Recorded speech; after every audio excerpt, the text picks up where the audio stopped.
It was just a matter of time before I was found out. The apple may not have fallen far from the tree, but I was certainly no lawyer. A name, I had to give her a name, or the jig was up, something she could hang her hat on.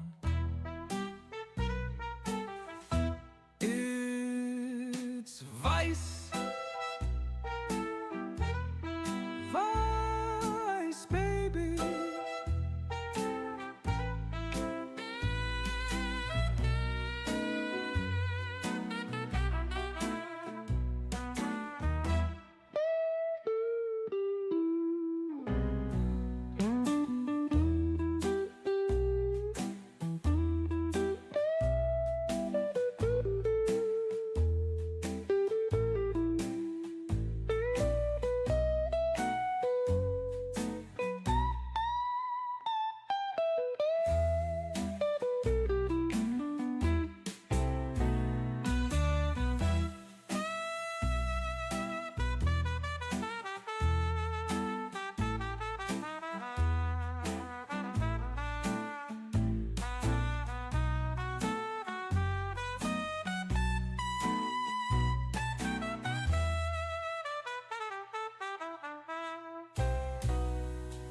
It's vice, vice, baby.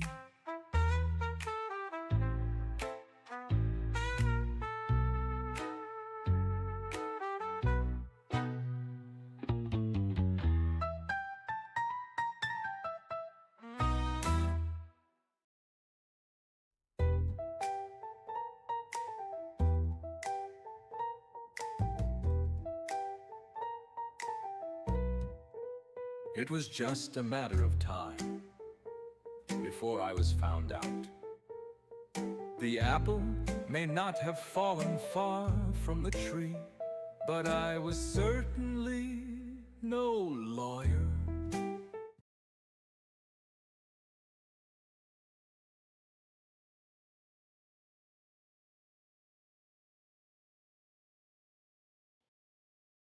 Jesus Christ. What the hell? An hour frickin' late. Hello, everybody. Guess who overslept? Again. um, God damn. Hello. Appreciate everyone that blew up my phone. Yeah. Let's end this poll real quick. There you go. Hello, Danielle. Um, Mary Jane, David Nelson. Oh, Rhonda, you got a new name now. Nice. Arnie's an easier job. It's an easy job. La la la la la. Amy Evans. Hello, hello.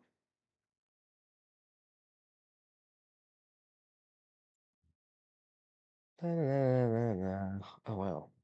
Lots of conversation between Mary Jane, Rhonda, and Amy. La la la. Oh, hello, Soul. Have I missed the stream? I missed the stream. Not you. More conversations. La la la la la. Oh, Angela. Hello, hello. Morning and Peachy Peaches. Happy Saturday to you too. Um, Flux. How's it going, sis? Good morning. Hopefully you're still here. Uncle Buck. Hello, hello. I was listening to the Booby Brothers. Who's the Booby Brothers? Alrighty. And Melly. Hello, hello. Ah, yeah. Oh, whoa. Everything freaked out. Aaron, hello. Looks like we'll be doing Maritime Monday watch party thing. 66 minutes. I know, I know. I forgot to set my alarm. Oh, I was going to start taking bets on how late you'll be. You sound like you're still sleepy. Yeah, well, Peachy Peaches. I opened my eyes, I checked my phone. I woke up with 8 million messages saying, asking where I'm at, so I jumped out of bed.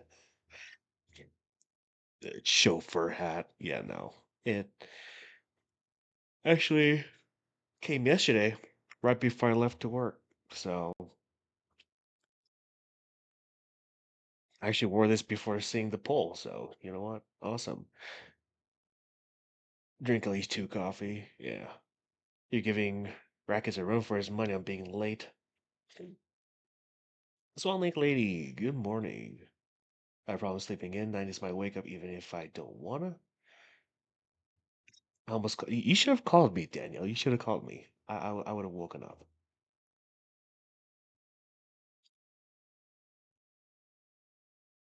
I won't go off my rails yet. Denise, good morning. Here's hoping you slept nap well while I woke up panicking. Because I said, you know what? It's way too bright outside to be 8:30 in the morning. Well, I'll say no to Coke in the bathroom. How about that? La la la la la la la. I need to catch up on chat. Whoa. Okay. I'm scared to Google Booby Brothers. And yeah, Angela, I guess you were right. I slept in. Well, you know what? I called it too.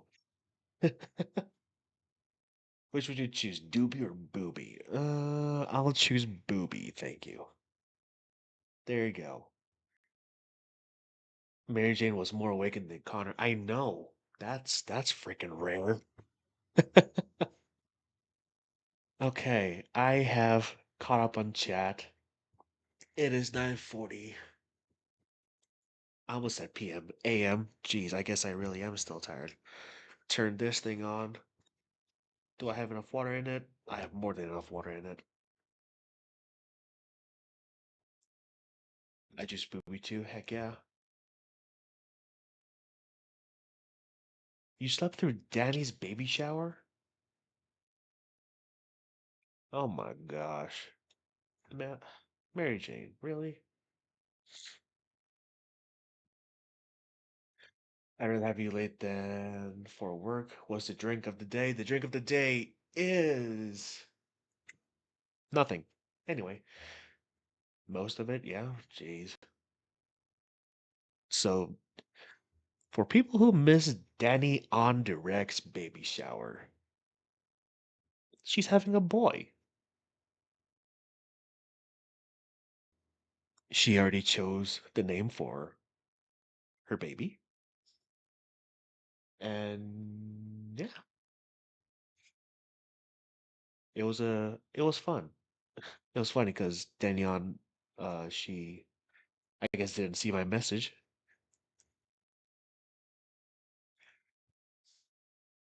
because she asked me if I wanted a link, and I said yes, but I guess she didn't see it, which is okay, which is fine. I'm not complaining. It happens. She is uh a lot of things are going on.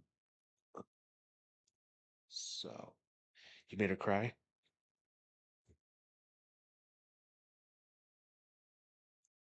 It's okay to cry. And what was I lying, Swan Lake Lady? Was I lying when I said what I said? Because like I could hear what was going on, you know, like a what if, and I could hear everything. That's why I sent that message. Hello. I think she was told you left the chat. I left the chat probably an hour and a half after that, maybe. What did Connor do? I sent a super chat.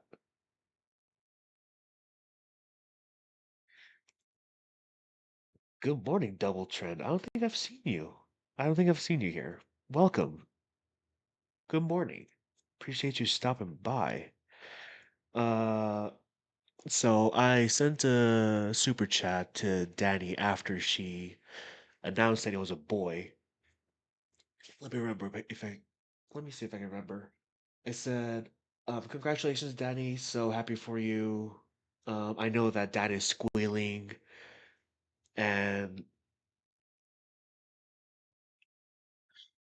I know dad is squealing and smiling because now you have something in common with him. Uh, love you and best of luck to you and Mr. Ron. I think that like something like that. I said something like that. I know. Oh, I was squealing with joy. Did she announce the baby's name? Yep, she did. She did announce baby's name.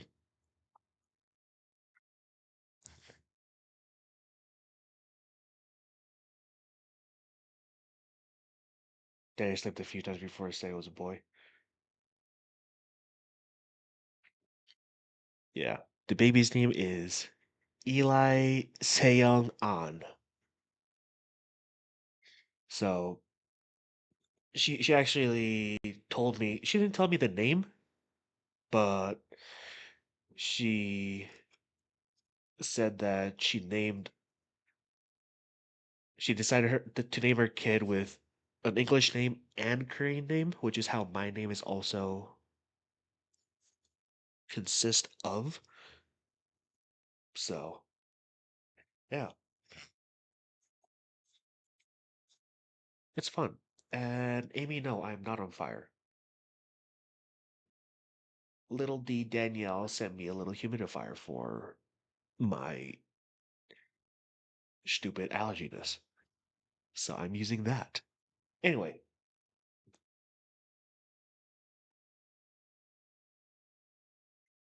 yeah, so he can get a job. That is very correct.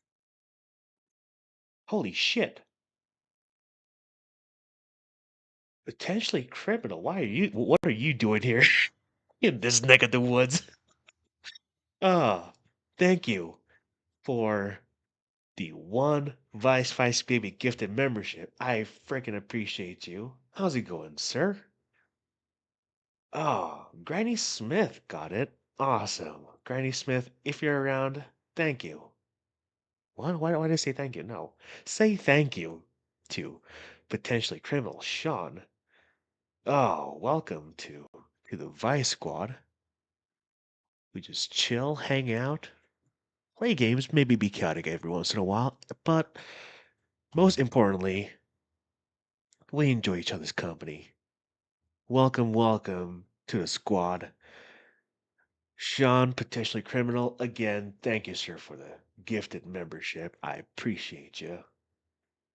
I was not expecting you to be in my chat.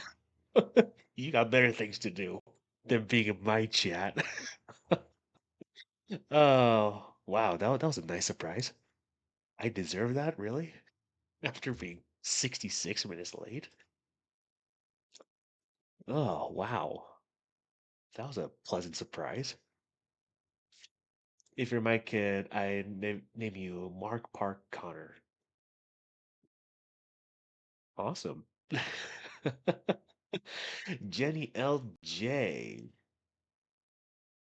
Good morning. I remember if you finished Poppy. Nope, I did not. FMM 2.0. Thank you so much for the 9.99 super chat. I appreciate you.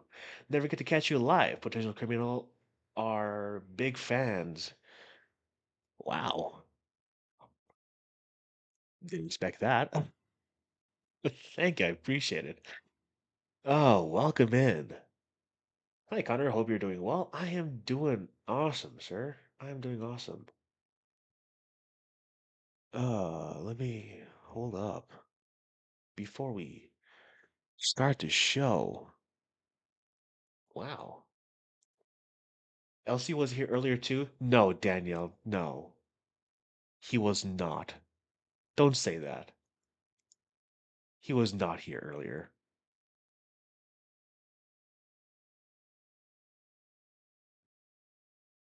Please tell me you were lying, Danielle.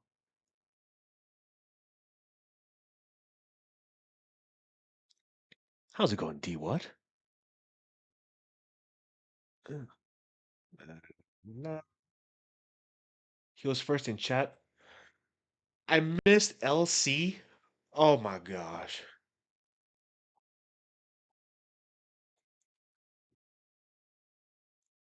No. Oh, I freaking. Oh, Jesus. I forgot to set my alarm. I laid in bed. I looked at my phone for like 5 seconds, passed out. Oh, fuck. Hello, Kobe-gon. How are you doing? Great, by the way. Thank you. He wrote first. Oh, no. Damn. If he streams tonight, I'll have to pop in. Anyway, oh, we'll be doing maritime accidents number 6. With my clogged nose. It is titled. Nope. Maritime accidents number 7. Yep, number 7. Hello, grass is green enough. Well, you need your Z's. Ah, no. Mary Jane, Elsie, he's a frickin' fine man. Like, he is the epitome of if you don't like what you see, get the fuck out. There's the door. He's freaking funny. Love Elsie. My Z's can fuck off for Elsie.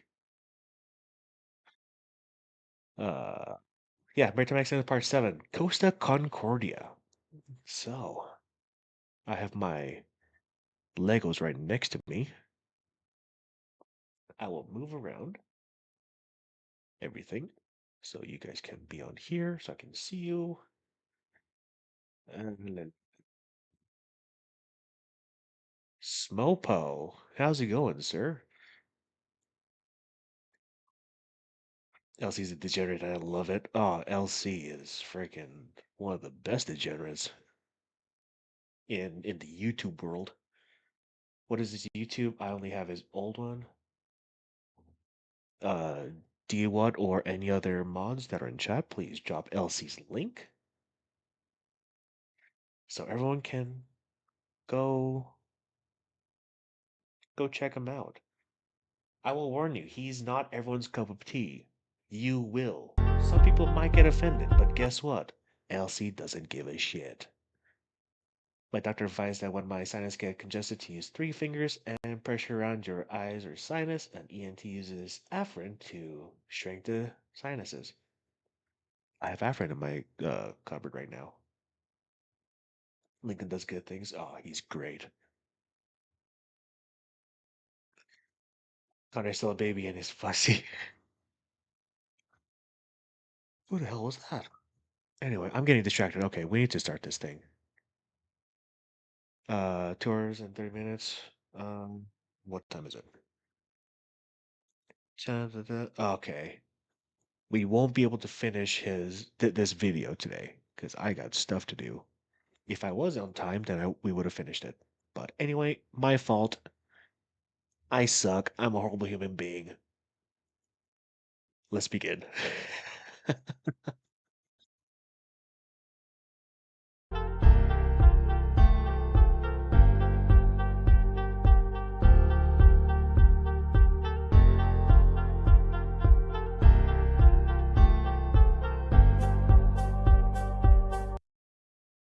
Did she flash? D what?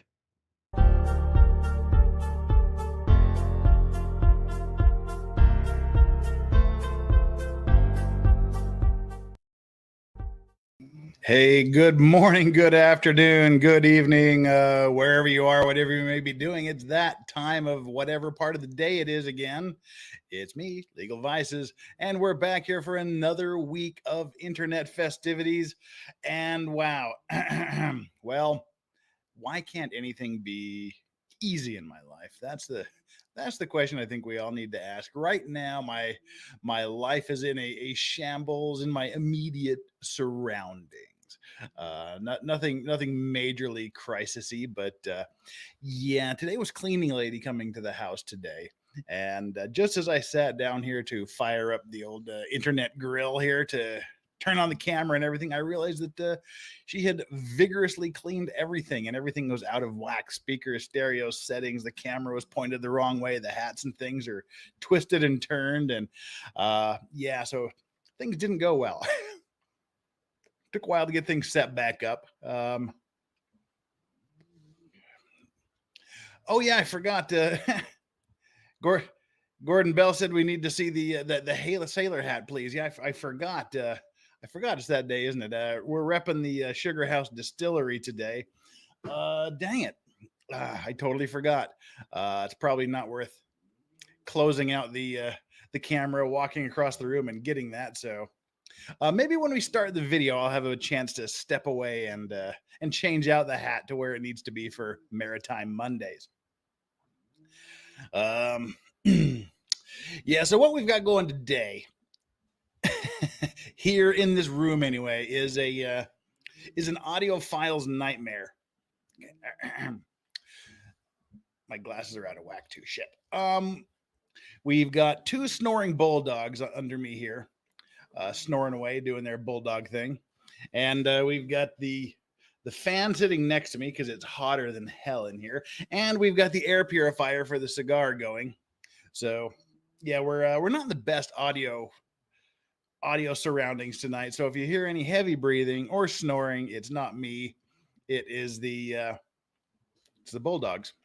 They, if they wake up, you may see them wandering around here in the background. What are we doing today? Today we are looking. Good morning, Sean Poe. Welcome in. Welcome, welcome. Just doing the usual thing of watching Maritime Monday while building some Legos. I was going to crochet yesterday, but guess what? I My brain got fried after reading the instructions, so we'll continue with the off-brand Legos. Welcome in, Sean. And been there, done that, trying to sneak in here. How's it going? And MG Law? Yep, always blaming the dogs. Because what else would you do with dogs?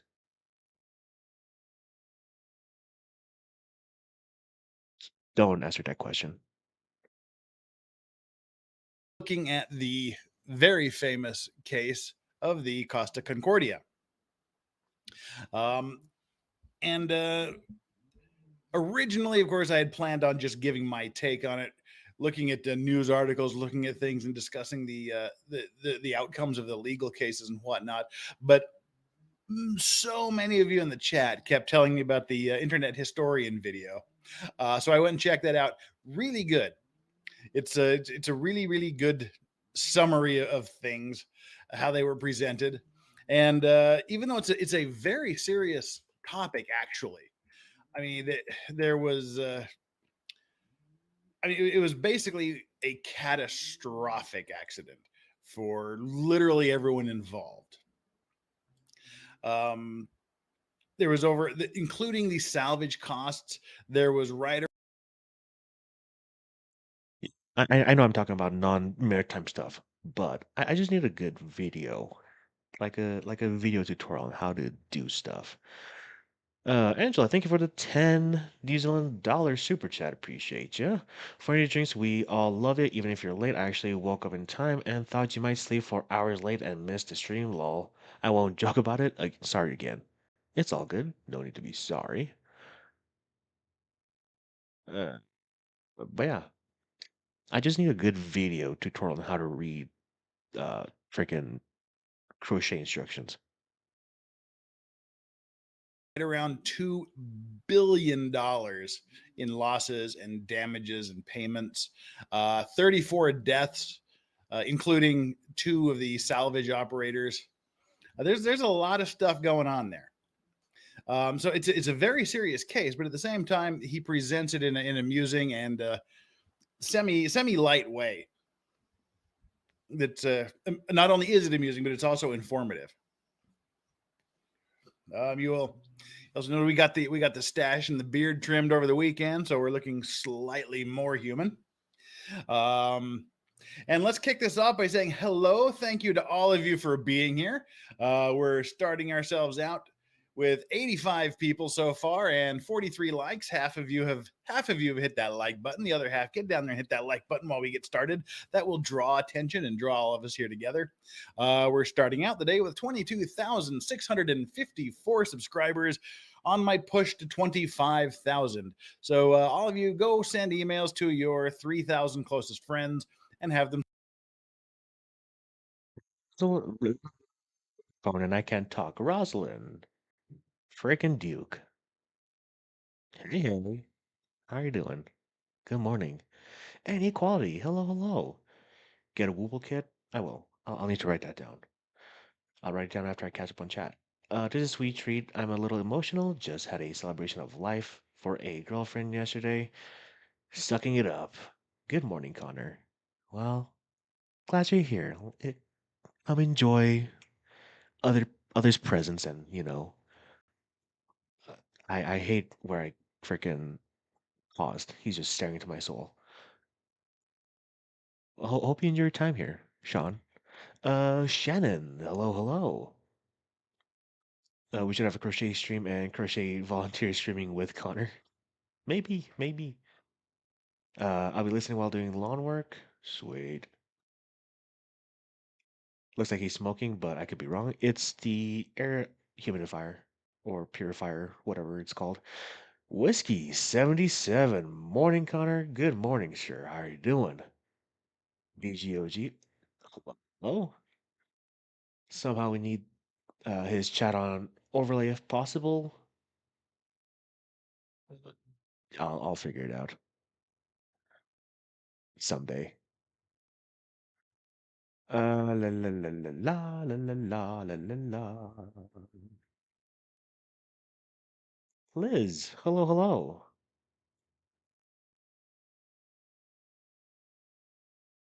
He's peering into our souls. What I did not read that right the first time. I'm glad I didn't read it out loud.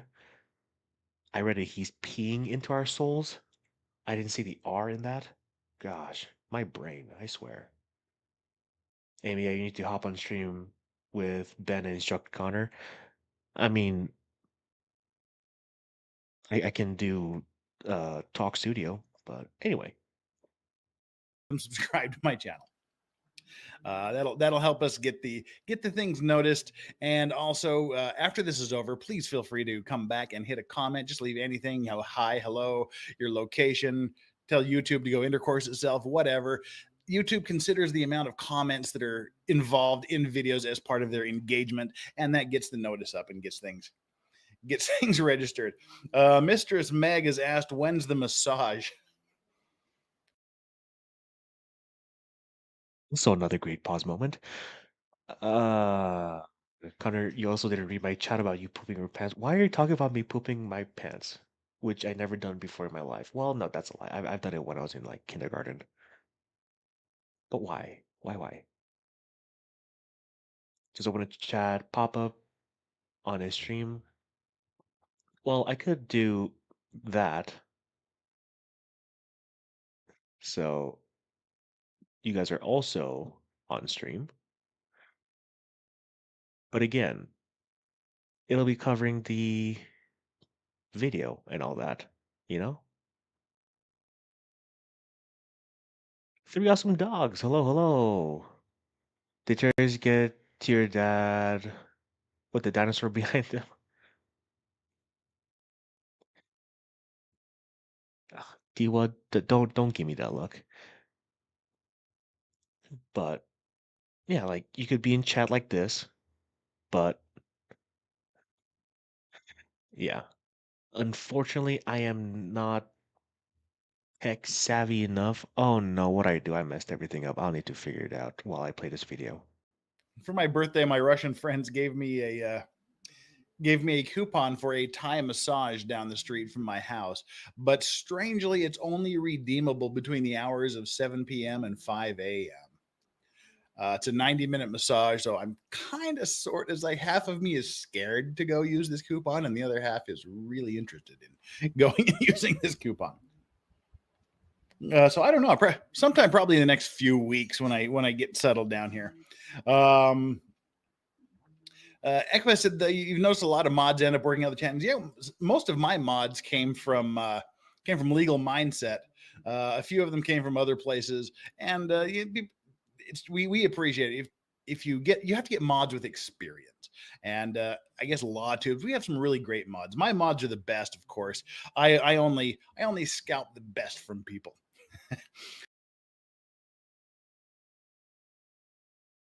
Good morning, Island. How are you doing, sis? And two's rad. How you doing?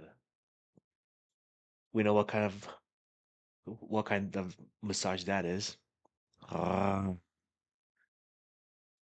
giggity. Most of my mods have experience at doing modding of no modding at all. Yeah, well, my mod all came from everywhere really. So you guys are freaking awesome.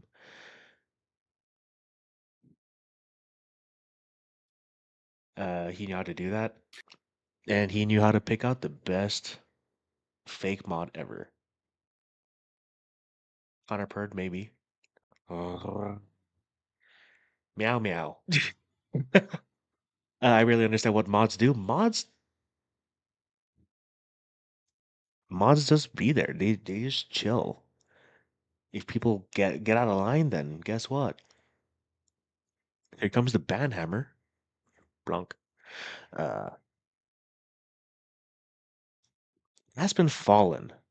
Welcome in. Good morning. So thanks to all the mods that are here and helping out, keeping things rolling, keeping y'all entertained. I have the best chat on the internet, hands down. You guys are great. You have fun. You have free flowing discussions. You push the envelope, and you know where the line is. So that's a great thing. You keep yourself in check. You keep the mods happy, and they don't have to do much modding. That's kind of my rule to the mods. Don't mod anything unless you absolutely have to, because we love the conversation. We are in LawTube speak, unbreaded as fuck here. So we're coming close to the 100 mark, which is where I like to start the videos, because then that gives people that are coming in a time to chance. We don't want to dive right into it, and then as we start to pick up notices, people notice we're on, then it was like, what are we talking about, what happens? I think 100 is a good place to start. All right, while we're doing this, again, one more time, hit that like button, and if you haven't, hit the subscribe button. Here we just hit 100. All right, so let me wrap this up and then we'll dive into it. Okay, this is an important thing. D What says, "Where's Rose? Haven't seen her in a minute." Rose is one of my mods. She's been literally having an amazing pile on of really bad things happening with her family, and said, yeah, her mother's in the hospital currently and whatnot. I've been emailing her. She's okay. She's getting through stuff. She said she would be back as soon as she possibly could, and she apologizes for not being here. So yeah, Rose is taking a leave of absence from modding, and Steph, our newest mod, was just released from the hospital about not quite 12 hours ago. So she's taking it easy tonight. I guess it's morning there. And Well, you're famous, T. What? And I'm Princess. Just tuned in? Well, welcome in. Sit back, relax, and enjoy Maritime Monday while I play. No, while I build some Lego. There you go. Hello, Dodo. Welcome in. Uh, I only wish to stay gray. Reverse psychology on YouTube so I can get gifted memberships. Wait, can I gift memberships? Oh, not yet. I cannot. I don't have the free thing to do. Anyway. where she is, so she'll be here as soon as she goes. It's great. All of my mods are kind of working their way back from their own personal accidents, injuries, and family situations. Hit the like, hit the subscribe button, and if for those of you that haven't subscribed, please do. I would deeply appreciate it, and I hope we'll be entertaining and you'll learn something from what we do here. And if you have subscribed, again, I know I've said this a lot of times. YouTube likes to randomly There's a lot of pausing going on, and we haven't even started the actual maritime video yet. Hello, Jen Pookie. Welcome in. My first experience being a mod was what the hells couldn't learn anywhere better. It's crazy there when there's 90 to 10,000 in a live chat. That's crazy. That's amazing that you were a mod for what the hells. unsubscribe people. Just do a double check and make sure you're still subscribed. Hit the notification button, and as always, the one of the 2 or 3 times I will semi grift for the night. I don't care if you give any super chats or whatnot, but the best way to make sure that I get your comments, I get your questions, and they are addressed is to do by way of a super chat. Then I'm guaranteed to see it. I'm guaranteed to address it, respond it, and answer your questions, or just you get out the message that you want to get out to people. So like, subscribe, notify, and super chat. And with that, let's dive into the Costa Concordia, which, as we just mentioned, cost 34 lives. 2 of them were involved in the salvage operation after, but they're Karate can't. Karate can't. I can't say your name. Change your name right now. Let's try it again. Karate Cat Mom. There you go. Welcome in. Welcome, welcome. Glad you could be here. still considered part of that. Resulted in over about one. I don't know if it's over or just under, but right around General T, how are you doing? Haven't seen you in a hot minute. And Phyllis, your father was the best. Thank you for keeping him alive in our hearts and mind. I just found out you were streaming. Thank you so much. And thank you for being here. I appreciate you. Try not to lose this Lego piece. I loved his Mariner Mondays. Well, Trish, that's why we're here. That's why we're all here.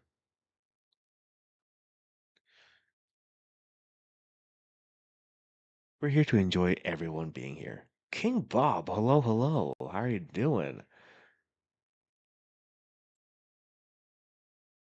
Yeah, just sit back, relax, grab a drink, grab a snack. It's gonna be nice and chill.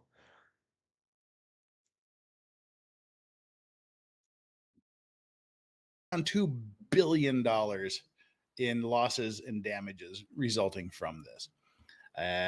The Oh, and one more, just by way of an update, if you haven't already seen it, I have confirmed, and finally our schedules worked out to where I will have Andrea Burkhart on here tomorrow. She'll be my guest for about 90 minutes. And if you don't know who Andrea Burkhart is, she's the lawyer that crowdfunded enough money to get copies of all of the Johnny Depp Amber Heard documents at 50 cents a page.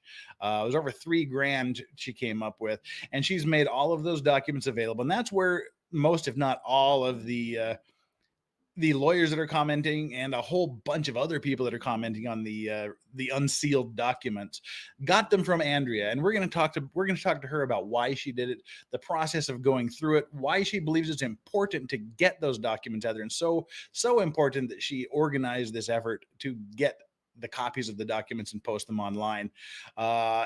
And she'll also be commenting on some of the tidbits, her favorite things that she's noticed from the unsealed documents. So Andrea Burkhart will be here tomorrow. That will be, if memory serves me on the timeline,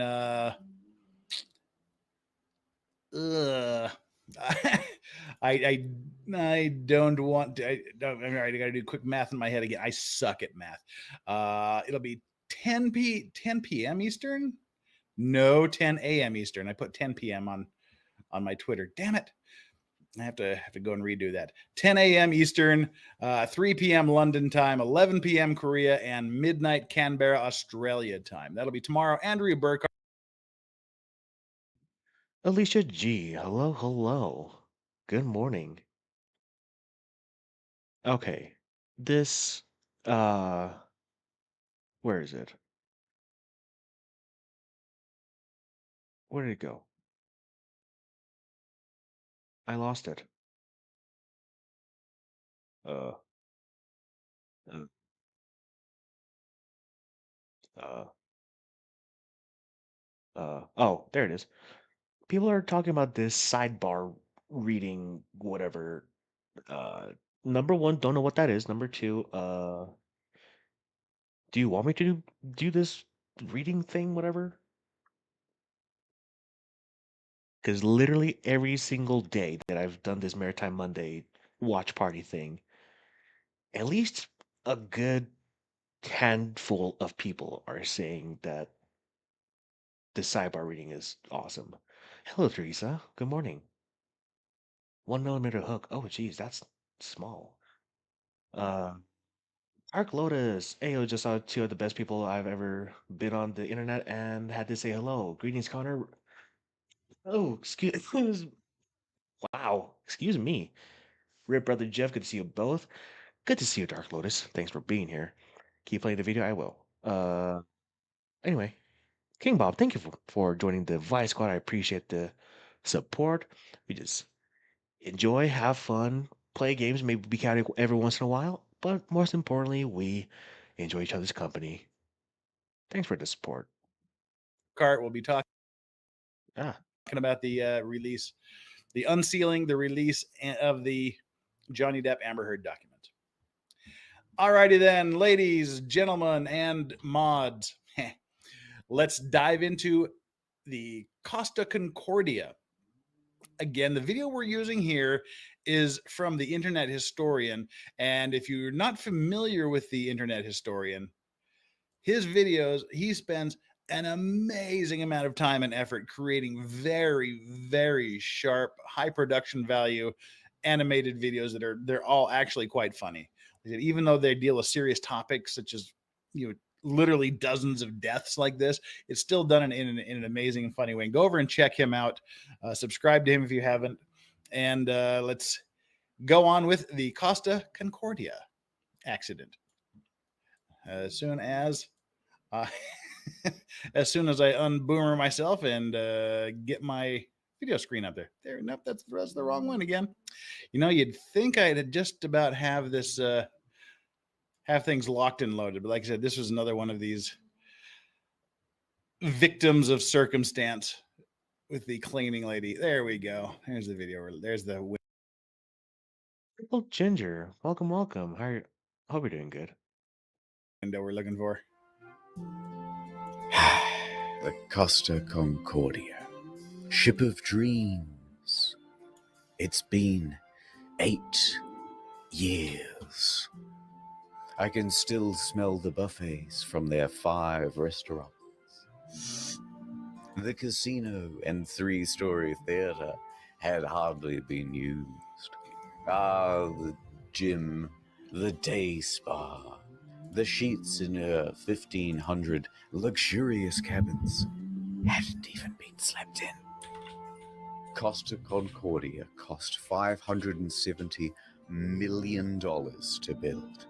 And you could tell. You could really tell.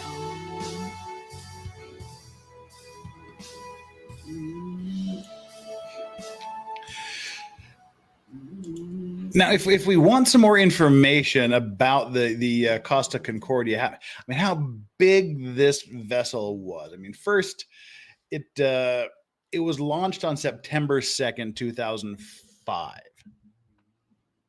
So it was a very, very young ship at the time of the accident. Usually these cruise ships are built for 20, 30, sometimes even 40-year lifespans. This thing didn't even make it 10 years. That's sad. And it was 372 million pounds, 450 million euros, or $570 million. It had a crew of 1,100 people. The capacity is a small city. The capacity, in addition to the 1,100 crew, it could carry 3,700 280 passengers. It's a big ship. Where are we at here? Yeah, so a total of 4,252 people. It lasted 7 years, basically. It's a sad story. And the thing weighed, I believe it was somewhere around 100, several. I can't remember what it weighed. I mean, it was several 100,000 tons, I believe, or 100,000 tons. Costa Concordia weight. Costa Concordia weight. Yeah, it was 114,000 tons this thing weighed. It was 951 feet in length. That is a long time. I mean, that's just how big this thing is. I mean, think about it, that's nearly 1,000 feet. That's 369, 300, a little over 300 yards. Well, a little over 300 meters, quite a bit over 300 yards. The scope of these things, the size of these massive cruise ships can sometimes literally be breathtaking. And let's go get on back to our man here. I just wanted to kind of get you a little bit of information about the ship. I remember it like it was just a few years ago. We had left Civitavecchia, a port in Rome, and we were making our way to Savona. It was day 2 of our 7-day journey. But that ship, she was cursed. Oh my God. When she premiered, the traditional bottle of champagne bounced right off the side Oops. instead of smashing. A bad omen, but I'm not the superstitious type. But that is a thing. If the champagne bottle does not break on the christening of a ship, that's considered kind of really bad luck, as displayed in this graphic of the ship sailing under a ladder. Nothing could go wrong on Friday the 13th of January, 2012. Yeah. On the 100th year anniversary of the Titanic, on a ship that's also only safety rated for 2-compartment flooding. Especially not when you have a 5-star max-level captain like Francisco Scatino, a man who mysteriously rose from head of security to the position of captain within just a couple of years. And that is literally what happened to this guy. He was a security guard. He was a security guard that ended up being captain of this majorly super hyper technological advanced cruise ship. He knows exactly what to do in case of an emergency. For example, when he caused this emergency in 2008, when he crashed into a port in Sicily. And in 2010, in Warnemünde, Germany, when he was steering a different ship and came into port too fast and caused another collision. I've got a good feeling about this. So let's set the scene. Well, let's set the scene. He's had 3 accidents in 4 years. And once on the same ship. He still had his job. So we're off to a bad start when every 2 years he gets in an accident that does major damage to vessels. It's a beautiful evening. People are having fun on the slides, drinks at the bar. Antonio Magnotta is playing piano at the restaurant. Martin the Magician is setting up for his show. And the ship is setting up for a little detour. It's called a sail-by salute. Basically, you get real close to the shore and honk the horn. The locals hate it, but the customers love it, and it's a tradition. Scatino, the captain, comes into the dining hall with the lady, Dominica Samorton. Remember this face because you'll be seeing a lot of it later. Scatino eats his dinner with her and socializes for a little while. Then he, Dominica, and the maitre d' finish up and excuse themselves. They're heading to the bridge. Mm-hmm. It's time for that sail-by salute. This time, they're going to get closer than ever. Just 1,500 feet from the island of Giglio. And how are they going to determine this distance? Well, of course, the captain is going to eyeball it. Apparently, it's not an uncommon thing to do. Scatino turns to the fella steering, his helmsman. Now, what they do, and they explain it a little bit here with these with these sail by salutes is they get as close as they can to people's homes or resort hotels and just with their whistles and annoy the fuck out of people and make everybody hate them because it's fun. Here in Korea, like I live right on the ocean. The ocean is literally across the street from my house, and there's all these cruise ships that go up and down the coast here, the smaller coastal ferries and things. And their deal is on the weekends. They like to park outside the place here. Hello, Aunt Clara. Welcome. I overslept too, so welcome in. All oversleepers are welcome.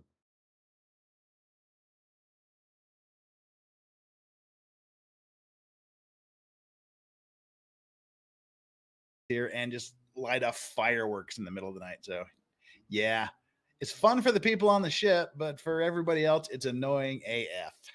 Jacob Ruslibin. First interesting tidbit.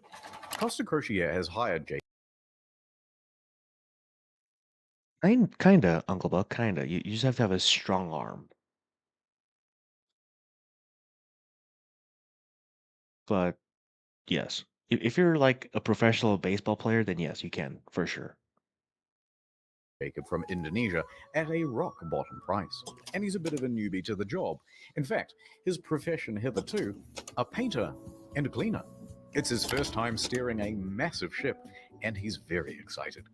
At least, we think he is. It's hard to tell because he doesn't speak English or Italian very well at all. Off to a good start. The second in command orders the helmsman to 290. Now, don't be confused by these numbers, they're just the degrees on a compass. At the same time, the captain whips out his cell phone and calls former captain Mario Palombo, who lives on the island. They chat about the safe distance to Giglio's shores. It's all very casual. Anyway, Mario says that the safe distance is between 0.3 and 0.4 miles from shore. The captain is going all in. This is not his first sail by salute, so he's confident in what he's doing. We're going closer than we've ever been before. The captain's eyeballing it again. New heading of 300, he tells the helmsman.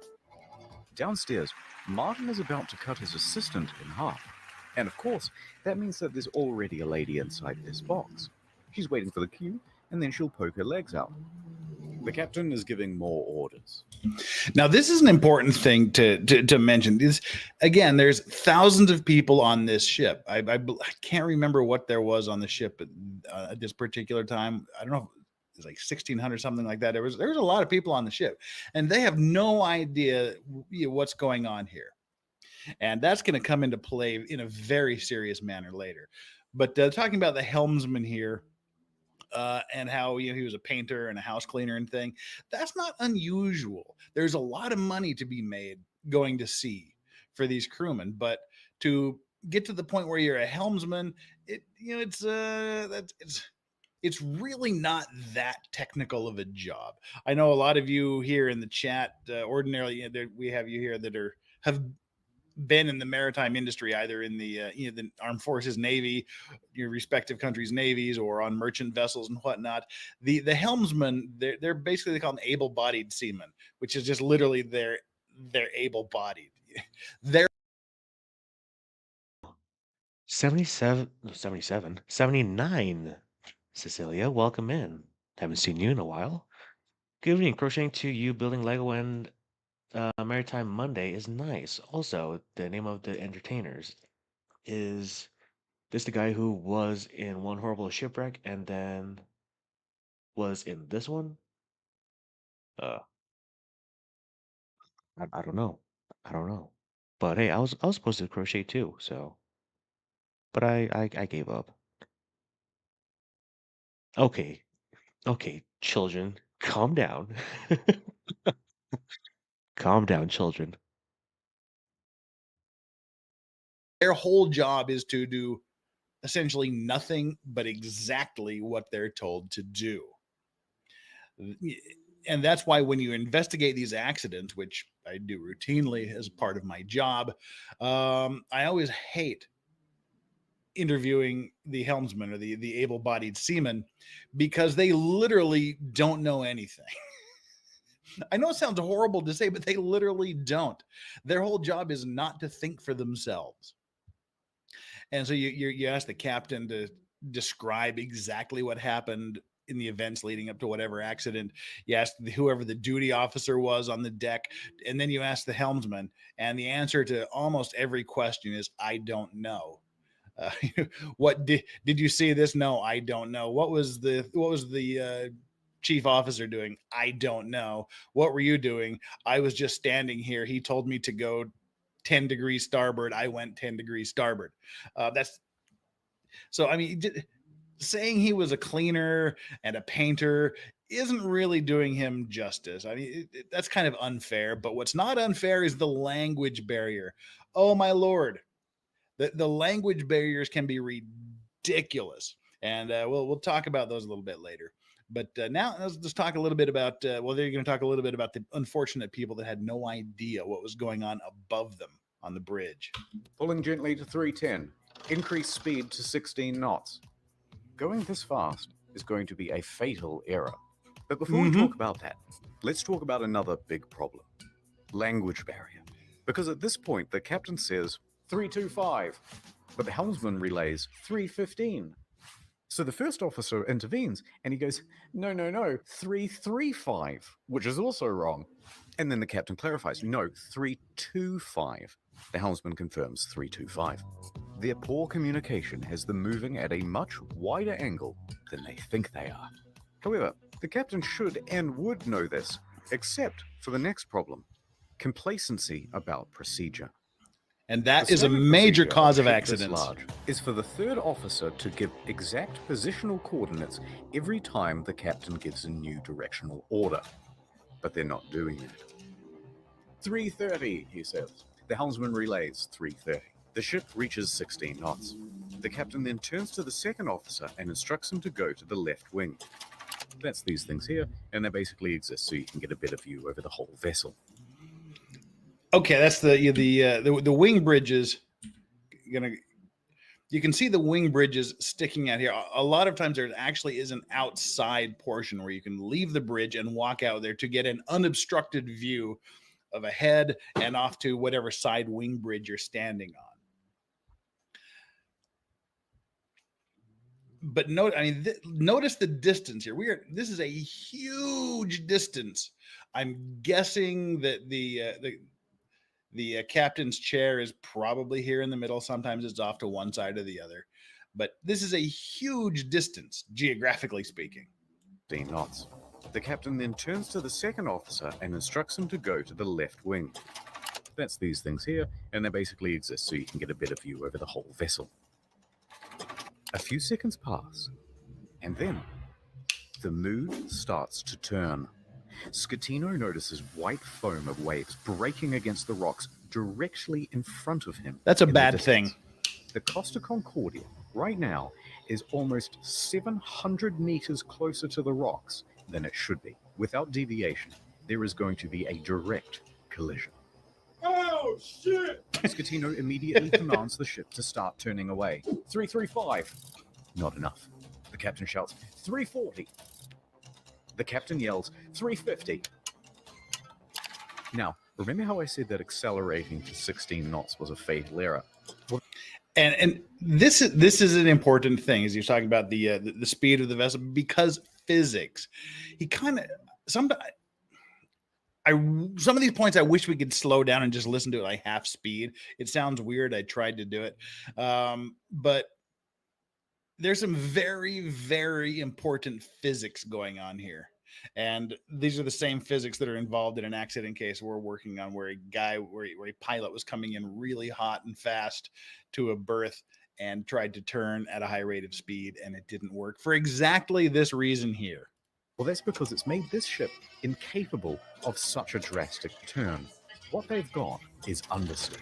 Here's an example. The front end is not working. You're turning, and you're just going straight. You want to go over here, but you're going to end up over here.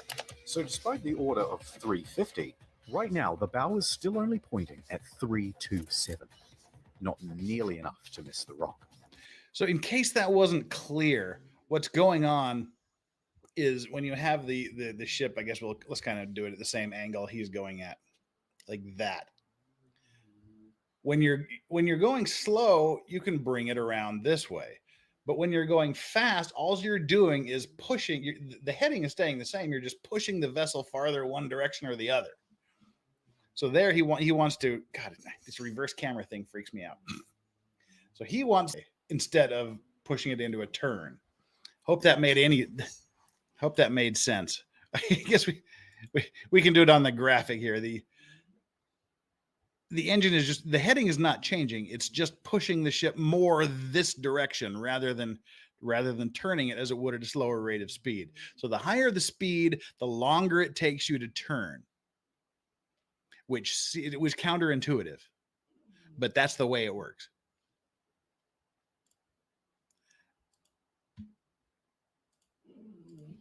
And oh no, it's about to get worse. That language barrier again. In these critical moments where every second counts, the helmsman wrongly relays 340. Oops. The captain snaps back, 350 starboard, or we end up on the rocks. The third officer goes to assist the helmsman. Now, don't get confused by the orders from here. We're changing over to rudder instructions. The captain yells, starboard 10, starboard 20, and still it's not enough. Hard to starboard. That means as hard as it'll go. But at this point, even if they clear these rocks, they need to get the rest of the ship to swing around it. So the captain yells, midship, which centers the rudder. The bow is now less than 150 meters from Skull Rock. Port 10. But the helmsman only gets to port 5 before another order is given 2 seconds later. Port 20. And this is another thing that contributes to a lot of accidents, is when you're firing off these orders. So he says port 10, he only goes port 5, and then he says another port 20. So to the helmsman, does that mean 20 more than 10, which you told me before, or does it mean 20 from where I am now? So that's a difference between going 30 degrees port and 25 degrees port. So when you get in this panic situation and you're just firing off orders, not only does that tend to confuse the helmsman, who, like I said, doesn't know if he's supposed to turn 20 after he turns 10 or 20 from right now, but also it takes a very long time, relatively speaking, for this ship to respond, because this thing is nearly 1,000 feet long. It's over 300 meters long. And it weighs 116,000 gross tons plus all the people and shit on it. So it takes a long time, relatively speaking, for that ship to respond. So if I say 30 degrees port now, it's going to start in a few minutes, and it could take several minutes to get there. And you don't have that much time when you're in this situation. This just appears to be a textbook case of the captain panicking, because he said go to the right, go to starboard, and then he went hard to starboard, which is all the way to starboard. Then he went midships, then he went left to port, and it's just basically a cluster shit show. And this poor helmsman is just trying to do what he's told, and now he's got this conflicting order. Do we go 30 degrees, or we only go 25 degrees to port? And does it really matter at this point, because they're right in front of this rock? And then the unfortunate thing happens. They might just avoid disaster here, maybe. But then, oh no. One more time, the helmsman cocks up at the worst possible moment. Okay, now this mistake is very, very, very serious. I said we need to be kind to the helmsman. We needed to be kind to the helmsman up to this point. From this point, the helmsman just plain and simple fucked up. And this is the result. Might just avoid disaster here, maybe. But then, oh no. One more time, the helmsman cocks up at the worst possible moment. The helmsman goes to starboard instead of port, undoing the swing. Oops. 8 seconds later, he realizes the error and corrects, but it's too late. He has just turned a probable near miss into a sure hit. All they can do now is hold on as the bow of the ship narrowly passes by the rocks. Hard to port. The second officer yells, "We're going to hit!" Now, with this point, port is left. So he's saying swing all the way to the left. Why is he saying to do that? Again, we got to match up our. Fuck, God damn it. I hate this thing. Okay. He's saying go to port. Why would he say turn to port in this situation? The rocks are left. All right, we have to, here's some rocks. We need a demonstration for this. This is kind of interesting. Just the way it works. Here's some rocks. And we're on the other side of the rocks. Fuck me. This isn't going to work, is it? We're on this side of the rocks at this angle. And we're coming up on it. The bow of the ship goes past, and you're saying you want me to turn into it? Well, that's because if you turn the rudder, you essentially kick the back end around the rocks. So that's what they're trying to do. They're trying to kick it around. They're trying to bring the back end of the vessel here. See if we can bring this up more here. They're trying to bring the back end of the vessel where it is, right here. They're trying to kick it around this way. Because so does that make sense? They cleared the first part, and now they're trying to kick the back end around this way. Too little, too late. Yeah, that's basically it. As Michelle said, to swing the ass end of this thing around. But that ass end is a 50,000 ton ass end, and it doesn't work. Collision.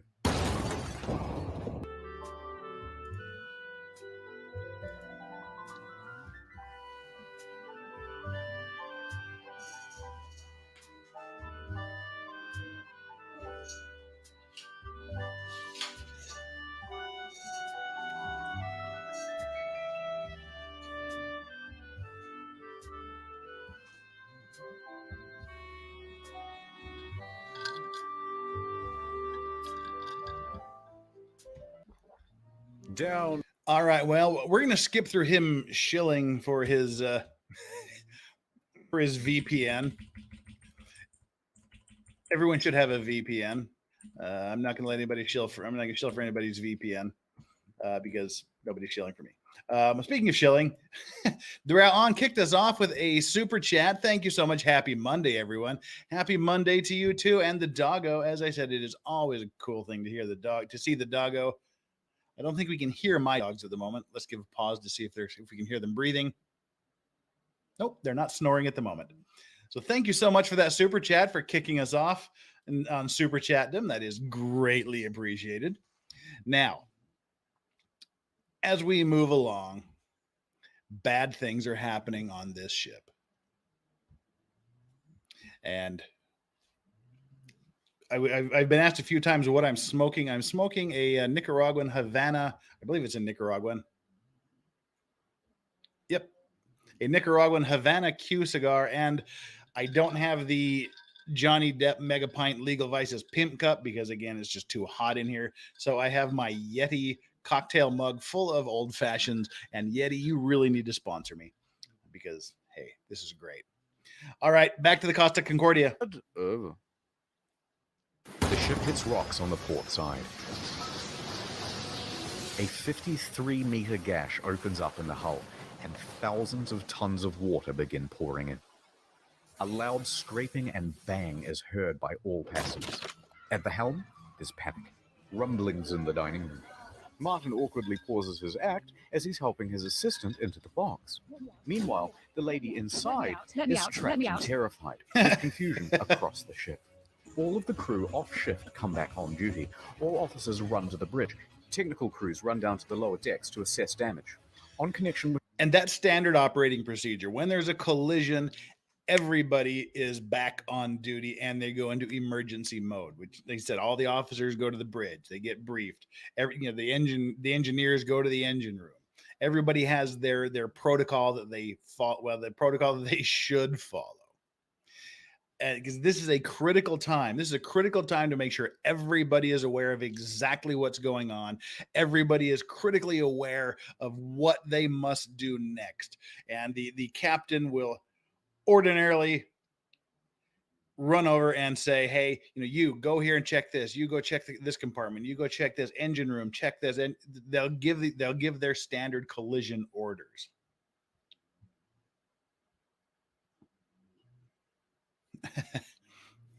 Jellymiss says the sponsor block for YouTube browser extension plugin allows you to automatically skip ads during YouTube videos as long as someone registered it in the database.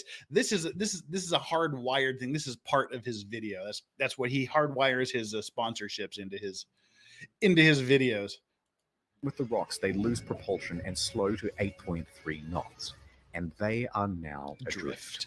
Close the watertight doors at stern. Enormous volumes of water are pouring in. So much so that within 29 seconds of collision, all 6 engines stop working through flooding.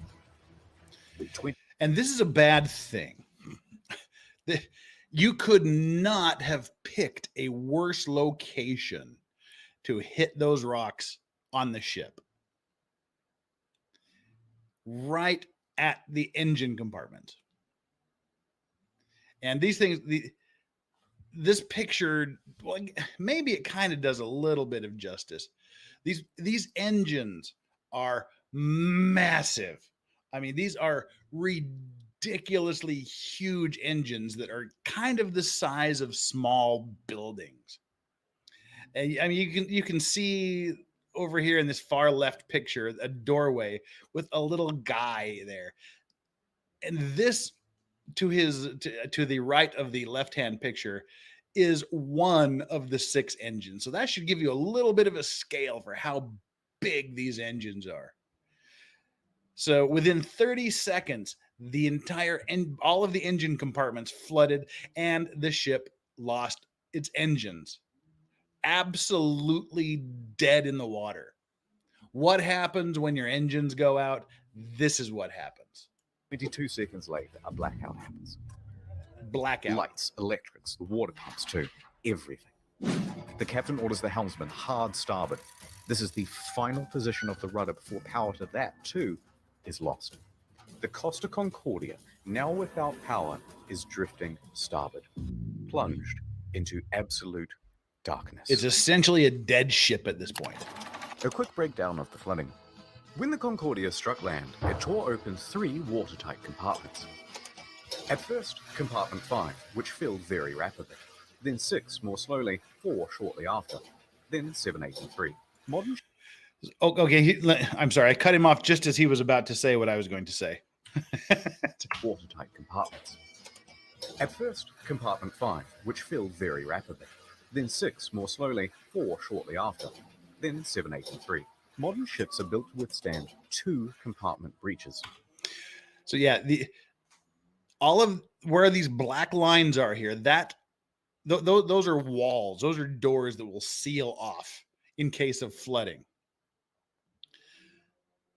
And as he said, these modern ships are designed to be able to handle when 2 compartments flood. More than that, you're in serious danger of sinking, just because of the enormous weight of the water and what it does to the ballast of the ship and the balance of the ship. So they're designed to be able to handle 2 of these compartments filling with water. Here we have 6 compartments filling the water. 6 of 16. That's more than 1/3 of the compartments. At this point, I think he should have known the ship was lost. He should have known at this minute that the ship was absolutely fucked. They weren't just 3 meaningless compartments or 6 meaningless compartments.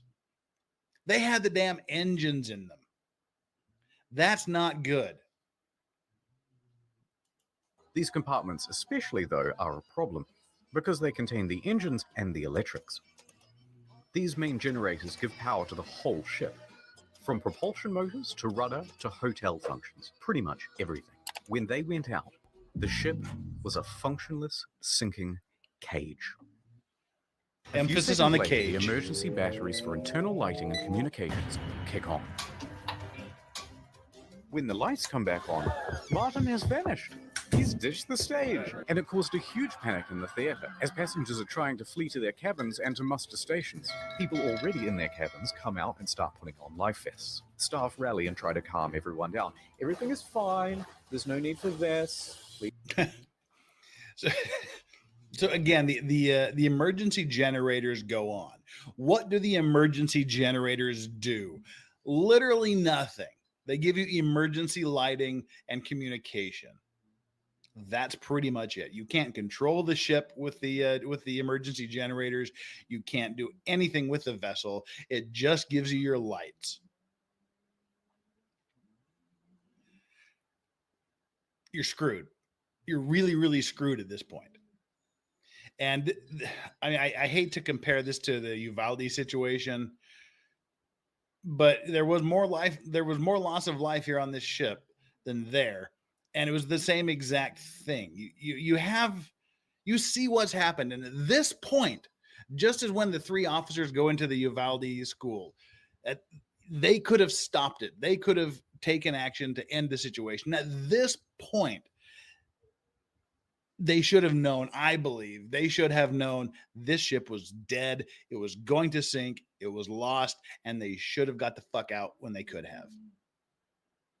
But instead, we have panic. Please return to your cabins. The emergency generator starts. All of the watertight doors close except for door 12, which is jammed. The captain calls Pelon, the chief engineer, as the ship begins to list on the port side. There's water coming in? Yes, there's water. But where? The engine room. But a lot of water? Yes! There's water, you can't go down. Let's go down the other side. In a moment we'll start the pumps, I'll let you know. In the theatre, the whole magic box apparatus slides right off the stage and falls into the crowd, further increasing panic. Yeah. On the bridge, an announcement is being prepared. They are going to lie to prevent a panic. Let's just...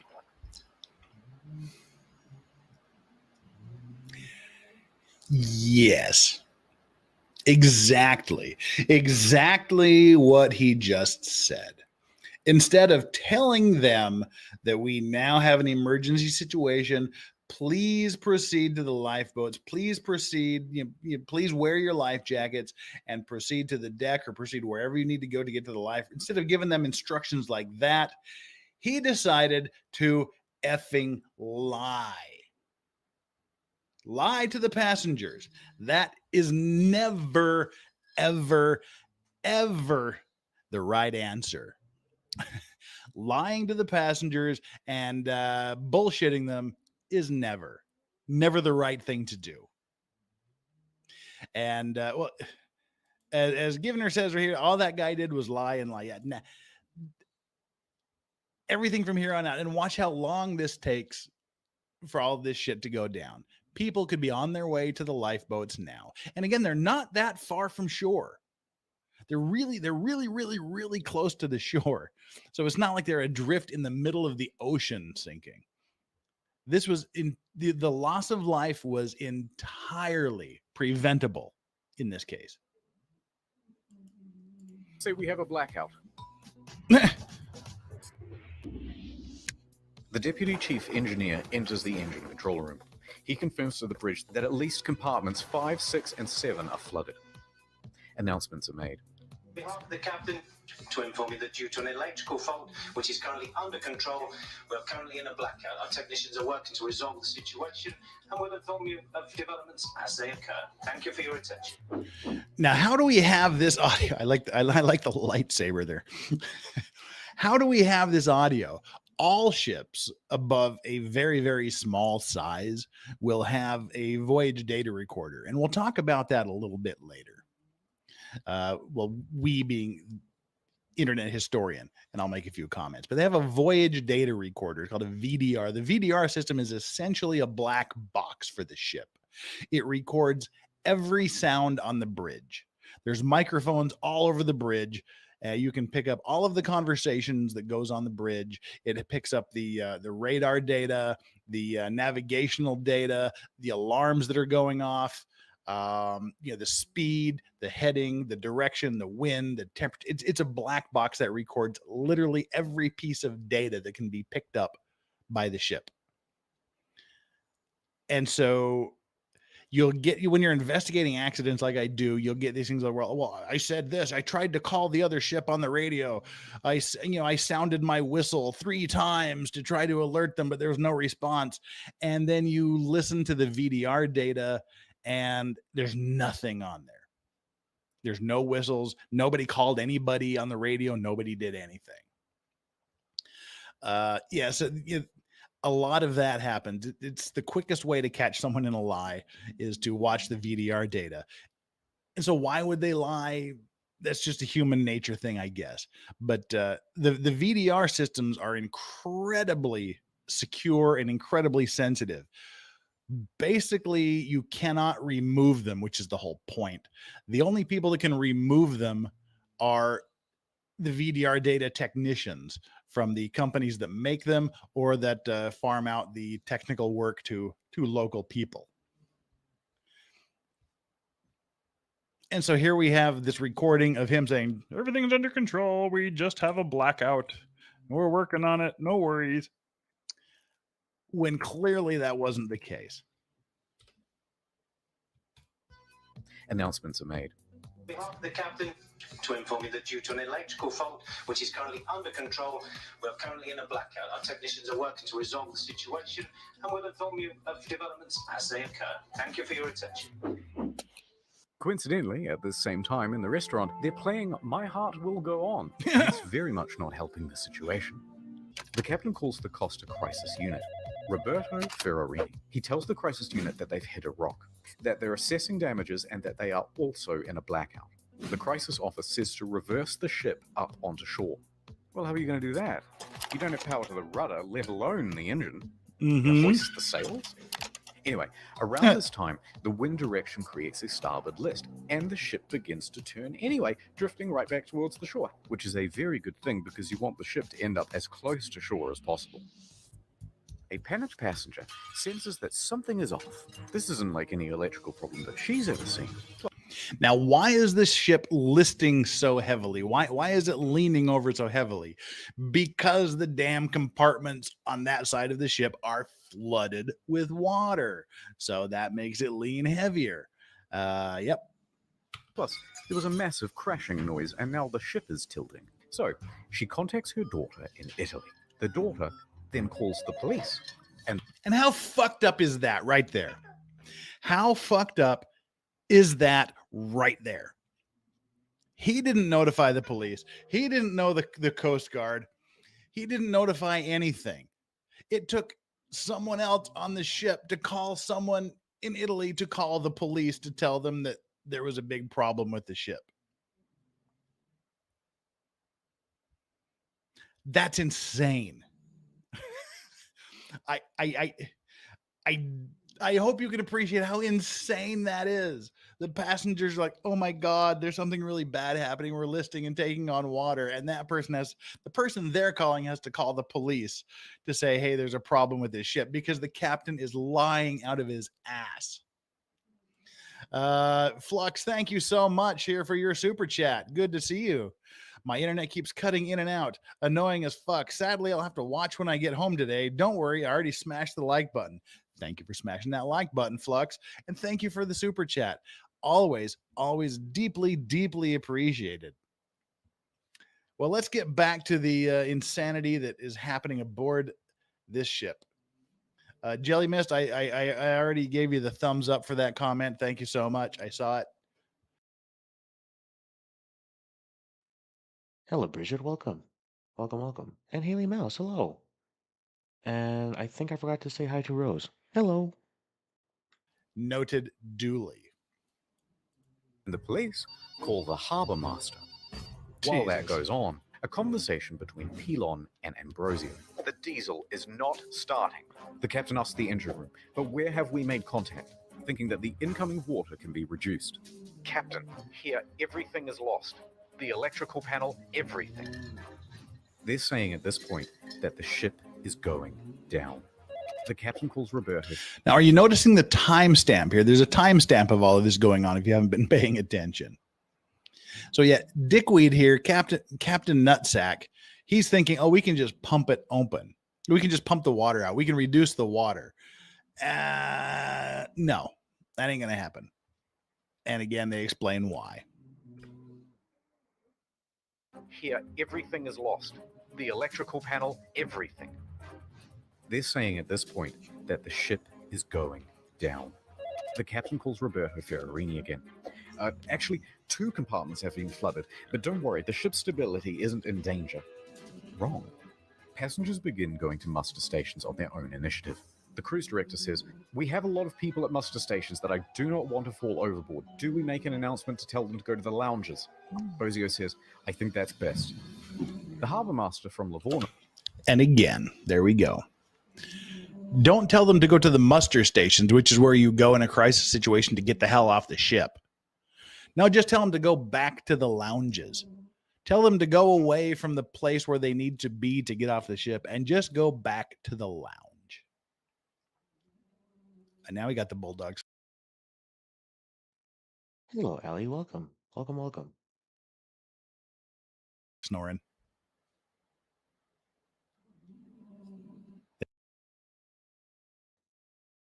True. Later on Skype, very true. Always lie. There we go. No, calls the ship. The captain tells them that we just have a blackout. How long is this? He's still lying to the fucking harbor master. He's still lying to the harbor master about what's going on. He knows they're in deep, deep shit. And he's still lying to exactly the people that he should not be. Well, he shouldn't be lying to anybody, but he really shouldn't be lying to the harbor master. This blackout been going on? About 20 minutes. Have you asked passengers to put on life vests? It's just a blackout. I gotta go. The harbour master is suspicious. He says to his superiors that he thinks something more is going on. He calls a patrol boat to the area and asks them to look at the ship. Another problem. The fan on the emergency diesel generator isn't working properly. Pilon manually has to turn the thing on and off with a screwdriver so that it doesn't overheat and cause a fire. The captain is on the phone to the lower decks, asking pointless questions, like, is it still flooded? Is it still flooded? He's got 6 compartments. Is it still flooded? And notice again, keep your eye on this timestamp. This is 14 minutes after he told the harbor master that he had been in a blackout for about 20 minutes. This is 14 minutes after he lied to the harbor master. Oh, God. Solon the Lich, thank you so much for your super chat. Captain didn't call because he is NWA. Napolitano with attitude. He had his head pretty far up his own ass in this. Like, why is, as Isabel Rennie says, like, why was he lying? That's all I want to know at this point. And if everyone's okay. No, everyone's not okay. They're literally the opposite of okay. Why is he lying?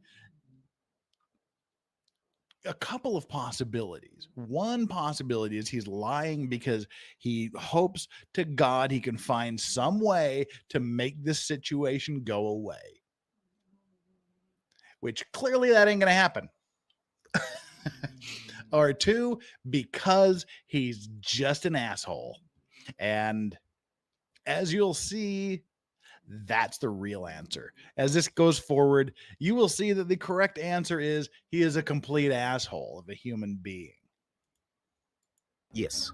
Yes, it is. The captain is like, is it still flooded? Yes. Yes, it is. The captain is essentially in denial of the situation. The harbour master calls again. Hello, Cinder Block for Tires. Welcome in. Finally, he says, the ship is taking on water through an opening on the left side and the ship is listing. He qualifies with, no one dead or injured. The harbour master asks if he needs help. Just a tugboat? When in reality, they need a full rescue. With 3 compartments flooded, the captain finally realizes that things are really bad and they are not going to improve. The Coast Guard orders every available ship to the sea. Meanwhile, up with the passengers, the cruise director's assistant says, everything's under control. Please return to your cabins or hang about in the lounges, no problem. She said this despite knowing it was wrong and that it further endangered lives. Yep.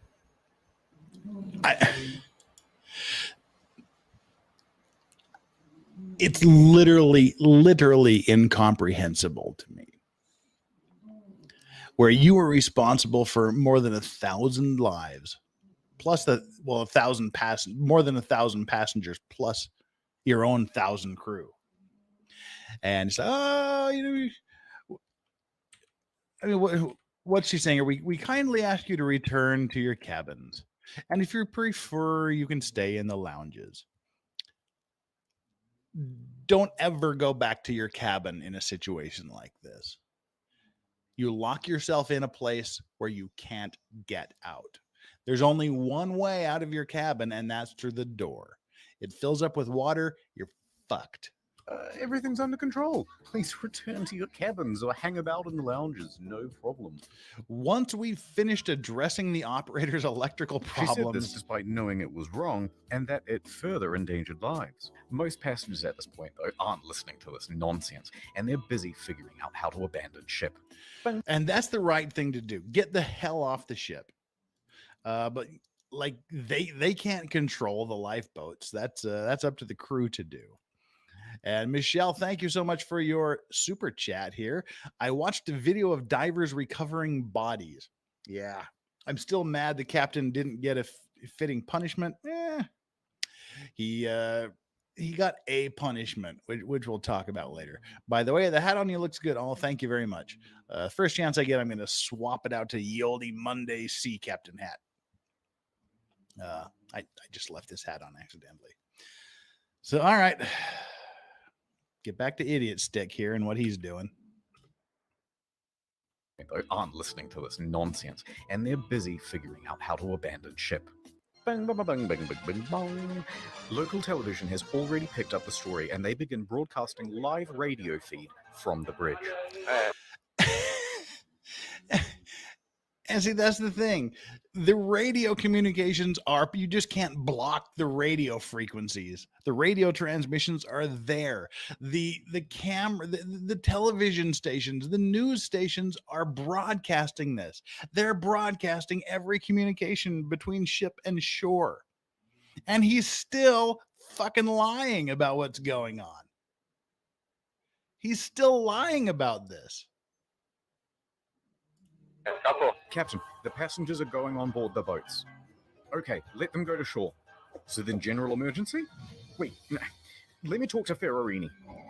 We risk the emergency generators that do not have cooling. It has cooling problems, 100 degrees. The cooling fan has stopped. Pilon calls the bridge and tells the safety officer they need to evacuate. The safety officer relays this to the captain, but after no response, he orders the engine room to evacuate on his own. The captain says, "No, stay. We're leaving." So what do? General emergency?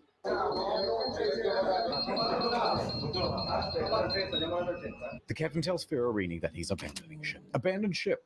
Another announcement is made. Ladies and gentlemen, your attention please. The situation is under control. Please remain calm. But at this time, proceed to your muster station.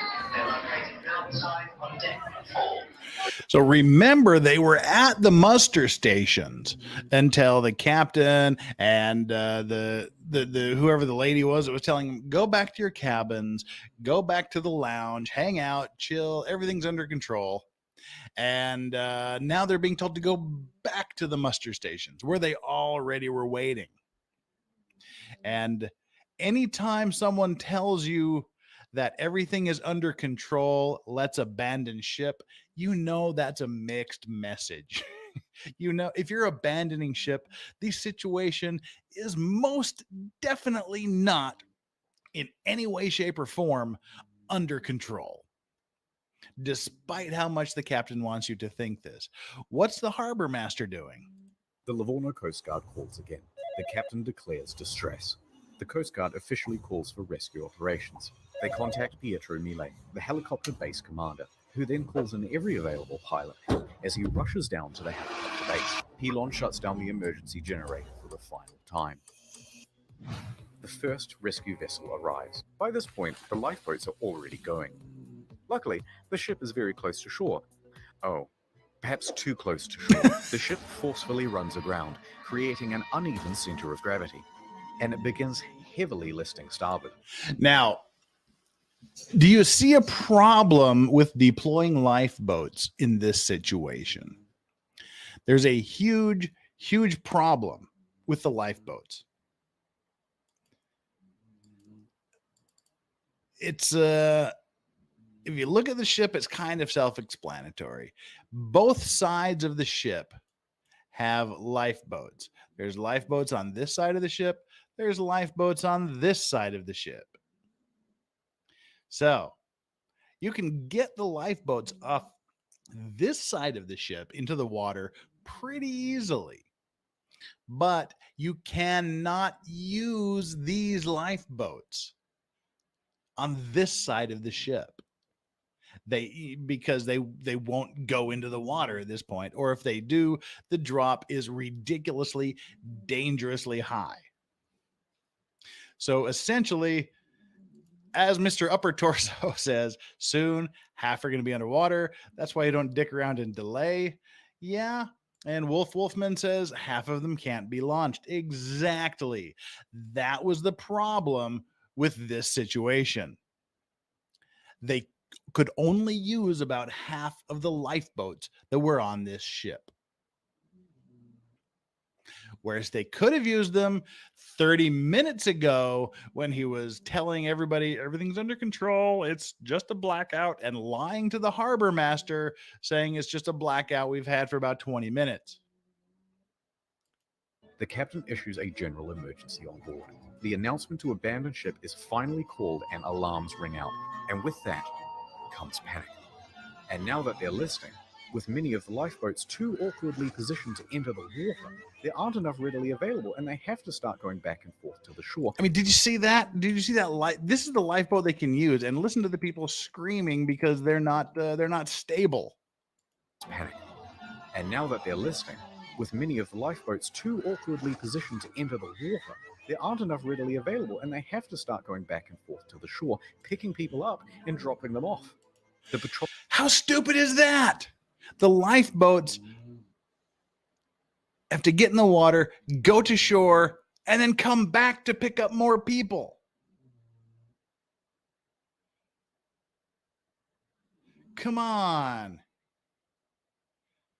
That is insane.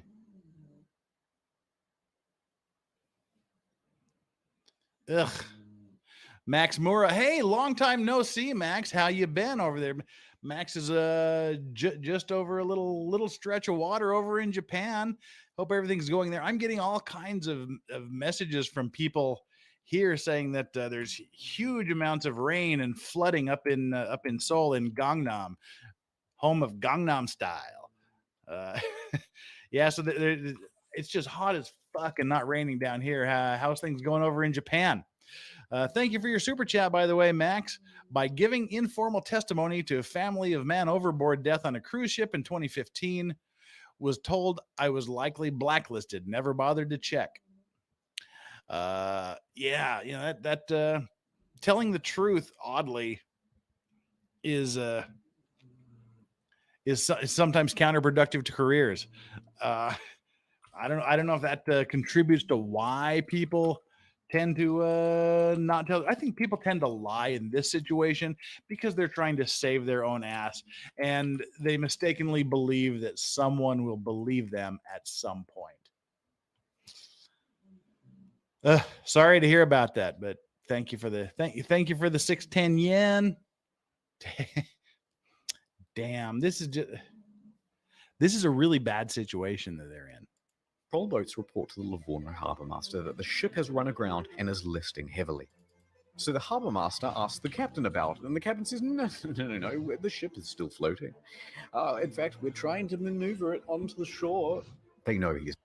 They know he's lying because why? Because the television news cameras are broadcasting the goddamn thing. They're broadcasting the fact that this ship has blown up against the rocks and is now wedged against the bottom of the ocean, and they're picking up on all of the communications. They know he's lying. Where the hell does that get him? Wow. Geek Girl Amanda, thank you so much for the super sticker. That is so appreciated. Bingo, it's still floating. Yeah, right. She said, no, they're not floating.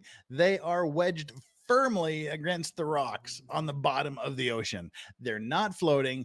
He's lying about being able to maneuver, trying to maneuver them back. They can't. It is a dead ship. Nothing is happening. And as internet historian says, they don't believe him. So the harbour master asks the captain about it, and the captain says, no, the ship is still floating. In fact, we're trying to maneuver it onto the shore. They know he's lying. Hold on, I'm reversing it. Beep, beep, beep, beep, beep. The captain then says to bottom out the starboard anchor. So they drop out the anchors, but let out too much chain, effectively rendering them useless. How fucking stupid is that? They can't even drop the anchor correctly. Jesus. The deputy mayor of Giglio, Mario Pellegrini, and tobacco shop owner Giovanni Rossi arrive at the harbour. They watch the scene unfold. As the first of the lifeboats arrive on shore, the deputy mayor takes the initiative and races to board one of the lifeboats, returning to the ship, and starts trying to find someone in charge. How awesome is that? That's a superstar right there. You want to get reelected? That right there is exactly the way to do it. The mayor's a superstar, I think. I mean, that's pretty wicked. That's pretty cool. He gives one. As the first of the lifeboats arrive on shore, the deputy mayor takes the initiative and races to board one of the lifeboats, returning to the ship. So the deputy mayor, he goes to the ship. That's pretty badass. Starts trying to find someone in charge. He gives up and starts helping passengers. Scatino tells everyone to leave and take radios, but not before changing out of his uniform and into a night. Now this right here is the single most fucked up thing you can do as the captain of a vessel. This is literally the most fucked up thing you can do. Ugh. He gives up and starts helping passengers. Scatino tells everyone to leave and take radios, but not before changing out of his uniform and into a nice suit. Priorities. Dimitri Kostidis and Silvia Koronica leave with him. The maitre d' and some more can both get out of there. By this point, approximately 300 people are still on the ship. Millet reaches the helicopter base. The first helicopter, a slow-moving Augusta Bell, was already rising from the tarmac for the hour-long flight south. Bozio is the last crew member left on the bridge, coordinating evacuation. He then leaves to help passengers board lifeboats. The bridge is now abandoned. And then, the ship's black box stops working. Apparently, okay, that's the says it's called a VDR, the Voyage Data Recorder. That's the black box I was telling you about. And surprisingly, this goes to show you how well Internet Historian does his job. That is literally what a VDR display looks like. There's a bunch of screens you can pull up to do things. And over in this section, that's where you would have your heading, your speed, the other ships in the area, whatnot. But yeah, the VDR stops working, and it is specifically designed to never stop working. So take that for what it's worth. there were technical problems with it. That means, from here, things are going to get a little foggy in detail. A while later, rescue helicopters arrive. And unfortunately, that's the truth. If that VDR data stops working, you lose your primary source of objective information, your factual information as to what's happening to the ship itself. And then you lose the audio being recorded on the bridge. You lose all of that. So at this point, it essentially becomes guesswork, because when you're in this crisis situation, you're not looking at the clock and taking notes. Oh, 11:45 and 3 seconds, I noticed this. And 11:45 and 5 seconds, I ran to this part of the ship and said this. You lose all of that. And so, as he said, it becomes blurry, it becomes murky, and you lose a lot of valuable information that can be used to determine the cause of the accident as well as how people responded afterwards. But they're struggling to find the ship because they're expecting it to still be well above water. Passengers are scaling down the port side by ladder as lifeboats return to pick them up. This is no joke. Oh my goodness. It was no joke, mi amor. Dun dun dun. This is the captain's side piece here. I don't know if it was his side piece or his primary piece. Was he married? I'm not sure. But yeah, this is the chick he had on the bridge with him. Yes. You're not allowed to make a film movie. I'm allowed. Who say you are? A second helicopter, a faster model, sets off. The ship stops healing and comes to a final resting place. Now the Coast Guard calls the captain because he's just learned that the captain has abandoned ship. The captain claims The asshole abandoned ship. The captain left the vessel. And look at this timestamp here. We are almost 3 hours after the accident happened. There are still people on this ship when the captain abandoned ship. There was 300 people left on the ship. And that saying the captain goes down with the ship, that's a legit thing. That's just something you sign up for as captain of a vessel. You are the last person off that ship. He was not the last person off the ship.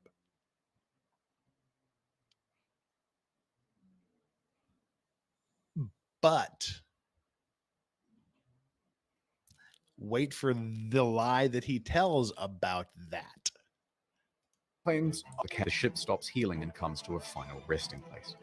Now the Coast Guard calls the captain because he's just learned that the captain has abandoned ship. The captain claims, no, actually I slipped and I fell into one of the lifeboats.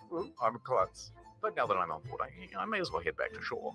DeFalco tells the captain to get the fuck back on board. And the captain... Now, seriously, that's a legit thing. To get the fuck back on board.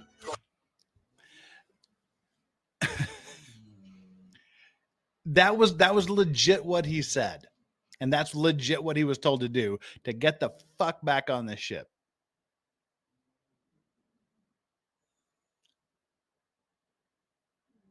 No words. Literally no words for that.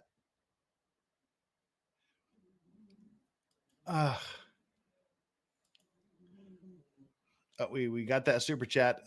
Electro Beard, he said, what would cause the VDR black box to stop working like that? I literally have no idea. They're just not supposed to do that. And it wasn't submerged.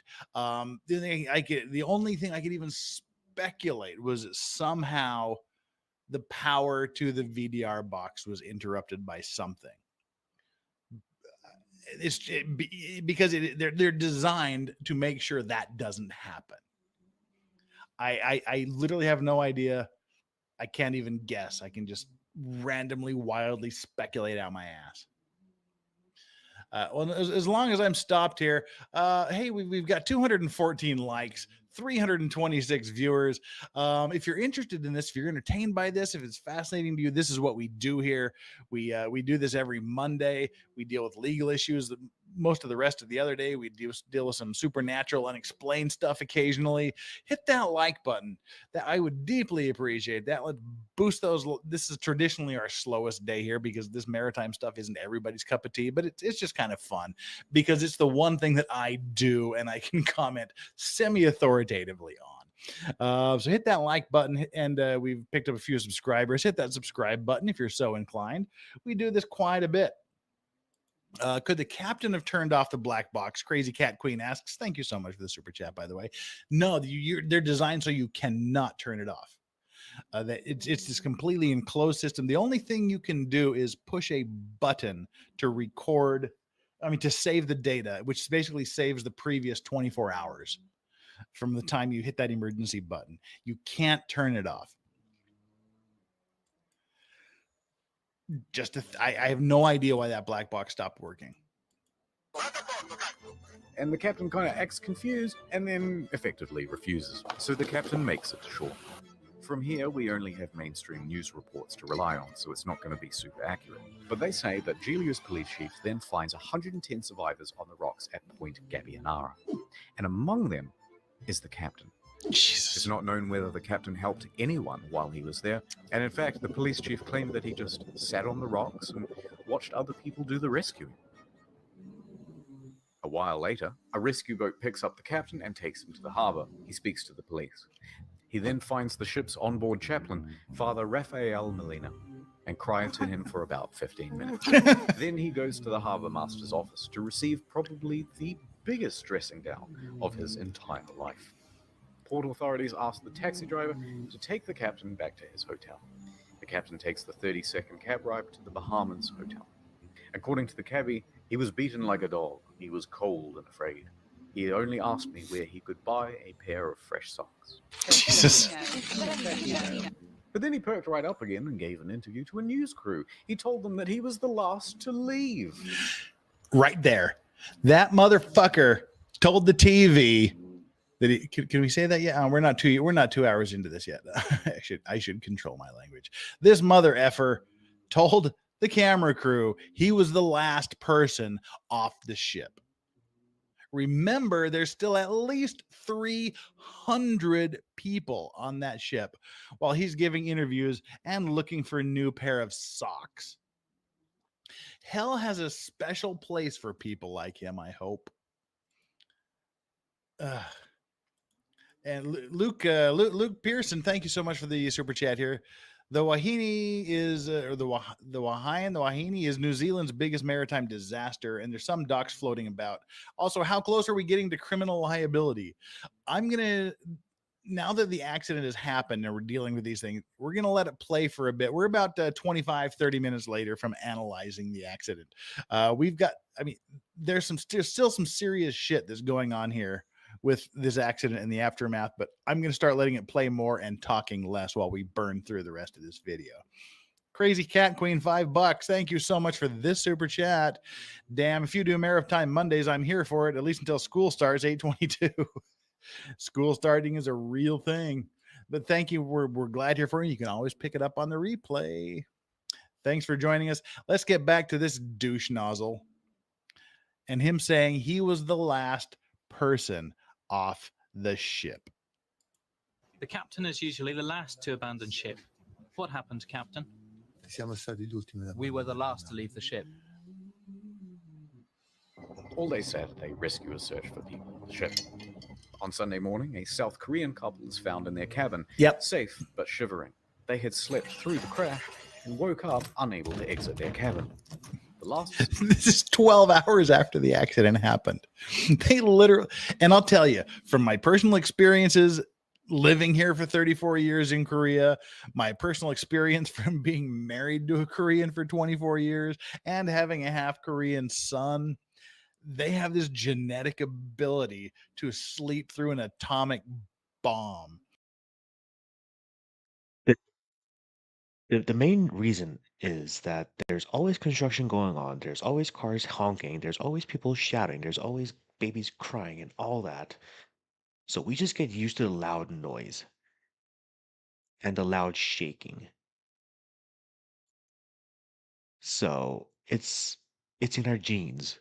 We have evolved to be used to all those noise. That's why, yeah, like it's true. Like there's so much noise going on in Korea that you just get used to it. And it's not really Koreans. It's really people who are in like the Asian countries and um maybe some from like who lives in like big cities that are always, always, always moving and active, you just get used to the loud noise and the ground shaking. I say Korean, not Japanese. Koreans are some serious hardcore sleepers. So yeah, this couple has slept basically through the whole thing for 12 hours of the collision, the aftermath, the screaming, the yelling, the water pouring in, the ship listing over to the side, the announcements being given to abandon ship. They slept through it and they lived to tell the tale. Survivor, Manrico Giampandroni, was found with a broken leg. He was Ow. the cabin service director. In the end, 32 people died. The final body wasn't discovered until nearly 3 years later. Ugh. A crew member, Russell Rebello, and it's believed that he died a hero helping passengers off the ship. The Costa Concordia was the largest cruise ship disaster since the Titanic. And then there's the ship. This is what happens to a 110,000 Yeah, look at these pictures. when it's left half rolled over in the ocean. I'll let this play. I'll be right back.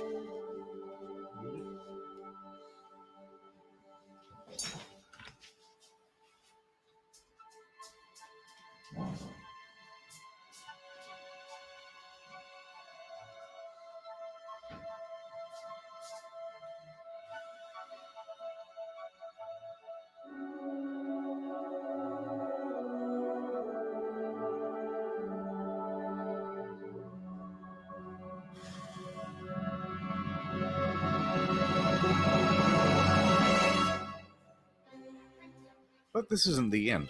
It's just the halfway point. What most people know is that the Costa Concordia had crashed, many dead, and that the captain abandoned ship like a coward.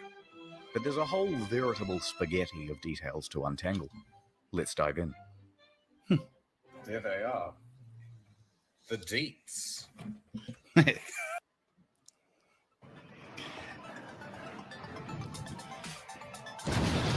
That's kind of what happened right there.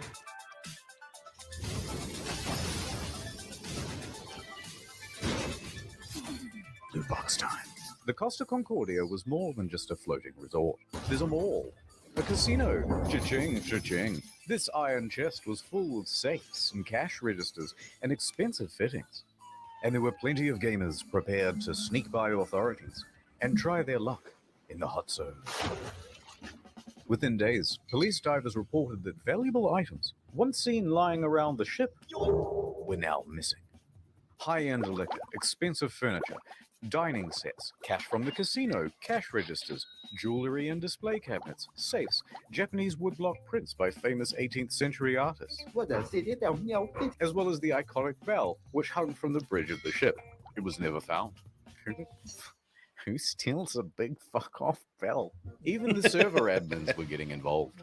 4 divers who were part of the company contracted to refloat the Concordia were spotted on CCTV, sneaking out to the ship. A patrol boat was dispatched, and the men were caught inside the fancy suites with rucksacks full of stolen goods. The 4 men are charged with stealing and thieving and pinching. Later on, stolen as well as legitimate items found their way to Amazon and eBay. Chips from the casino, postcards, and cabin access cards became highly sought after souvenirs. It even has a watermark. Some Australian guy even made a listing for the ship itself, advertising it as buyer to collect. And although there were plenty of bidders, eBay pulled the plug.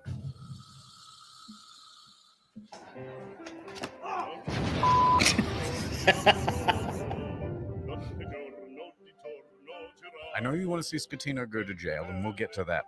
But first, we have to talk about someone else. Dominika Samorton. That was a close one. There was speculation that she was on the bridge that evening because she was the captain's mistress. Yep, his side piece. Intense media speculation reports that her presence distracted the captain. They both denied their love for years and maintained that they were just friends. Although she did later admit to the media that she found him handsome. And how could you not? You so fucking precious when you smile. but she says there was no romantic link between them. Some people would like to believe, they want to know I have something with him. It's more interesting. It's like, you know, some spicy in the story. Mr. Morton also loved the spotlight, however, Everyone, oh no! and took several interviews. But as the pressure mounted upon her, she began making ominous threats to Scatino, saying he must confess, and that you have but 1 week to come clean. But things from here get weird. Spicy. Sir Morton is a bit of a wild card. In a subsequent interview, she claimed a helicopter came to the ship well before the other rescue craft to take away a package. Huh? And what was that package? Drugs, apparently. Hello, Layla. How are you doing? So rumors began that the ship was running narcotics for the mafia. And not without cause. A number of cruise ships, even recently, have been caught trafficking drugs. As an aside, Scatino was tested for drugs immediately after the crash. He tested negative for drugs in his system, but trace amounts of cocaine were found in a hair sample. Makes it smoother and less dry. Nonetheless, the Concordia was searched and no drugs were reportedly ever found. How did we get here? Oh, right, a helicopter. Sir Morton commented on it again the next day and said, actually, that helicopter was just for the captain as a means of evacuation from the ship. Okay, wait. So she expected to get some sort of first-class rescue while everyone else was still stuck on the ship? Wait, how did we get here? Oh, right, sex with the captain. Divers were quick to head to the captain's cabin where they found Miss Sir Morton's lingerie and other articles of clothing as well as a makeup bag. Oops. The jig was up, but they continued denying it. Sir Morton mostly faded from international attention until she was told to appear before the court to present witness testimony.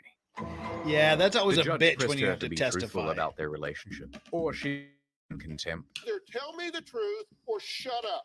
So finally, she admitted it. Yes, I had a sentimental relationship with the captain. Stop. But now, stop asking about my private life. She was indeed the captain's lover. What is up, Trouble Alert Nation? Scatino cheated on his wife with Seymour Tan. Oh my God!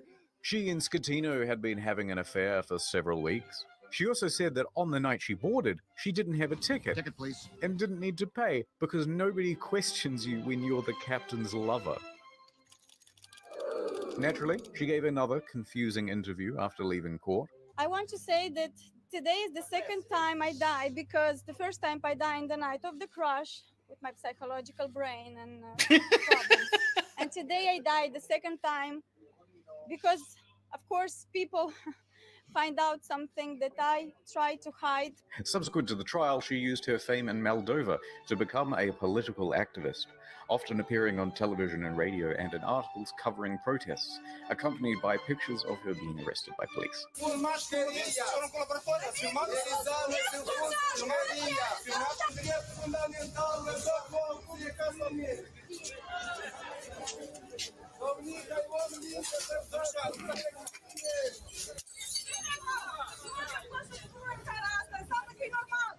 It was some stuff about victims of violence, women's rights, Girl power. yada yada yada. And interestingly, part of a push to block the sale of shares of Moldova's train network to Russia. Sure. Other than that, I don't really know what she's been up to. Let me just check on her Oh God, not again.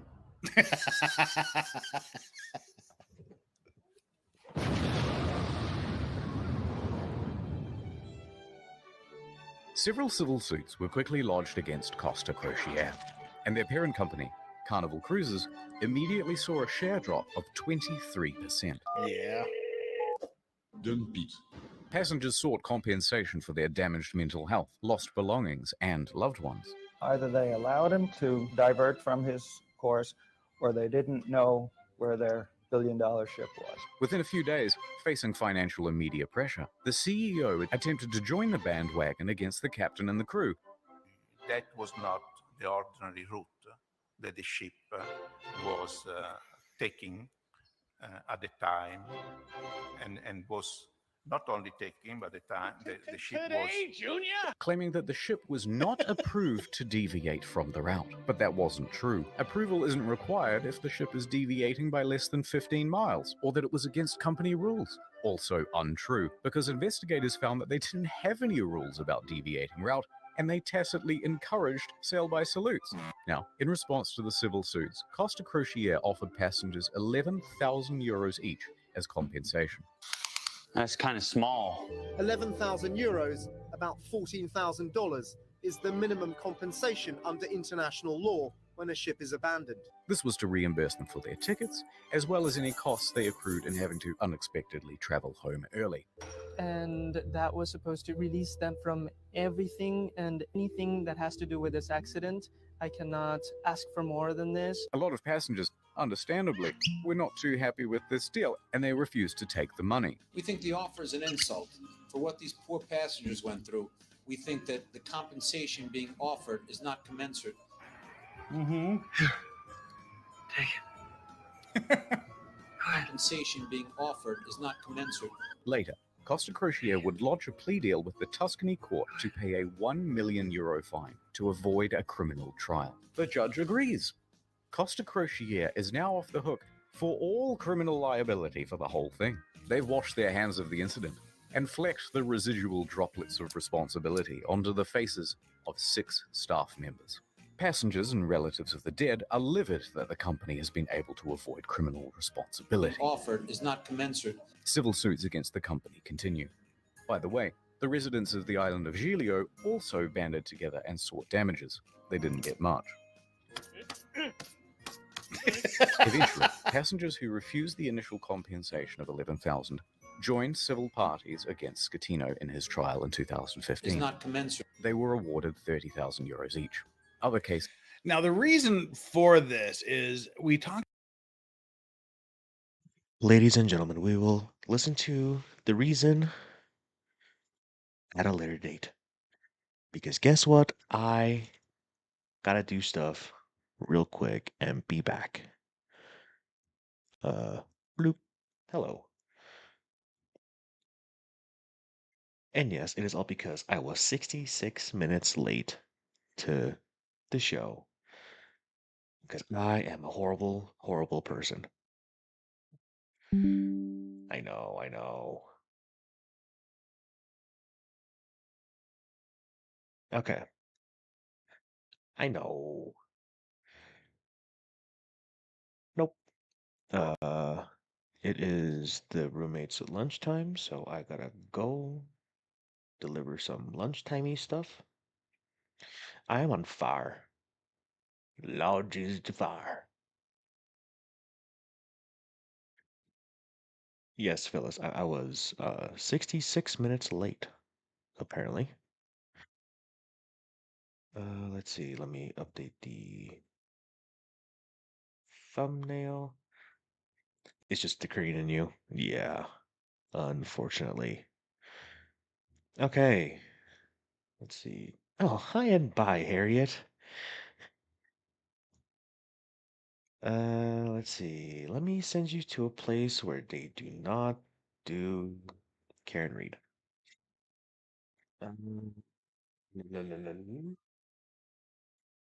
Hey, it's like Nick's doing uh Judge Simpson. Judge Simpson Marathon. There you go.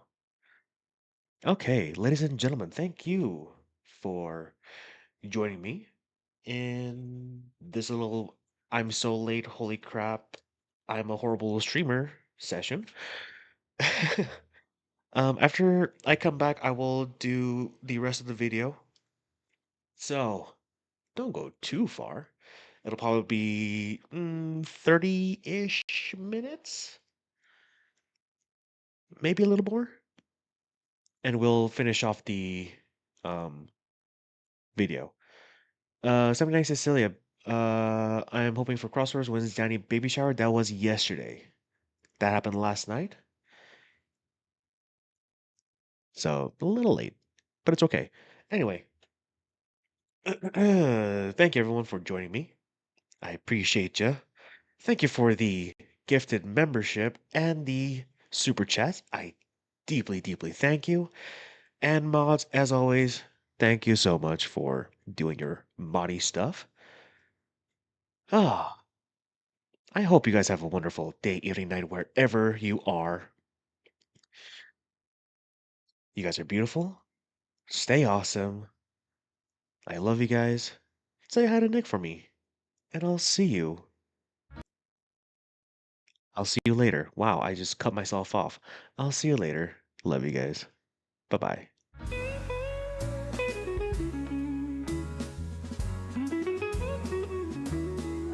Well, that's all for this stream, but it's been so sweet.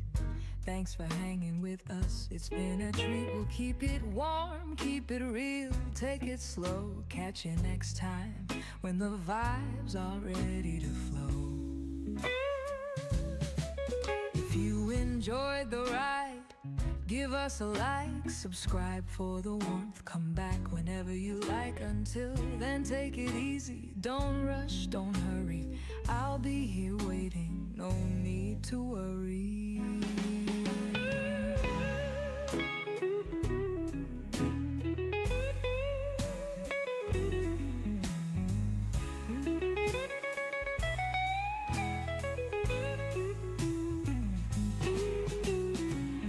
Vice, baby, always by your side. Stay cozy, stay calm, let the good times ride.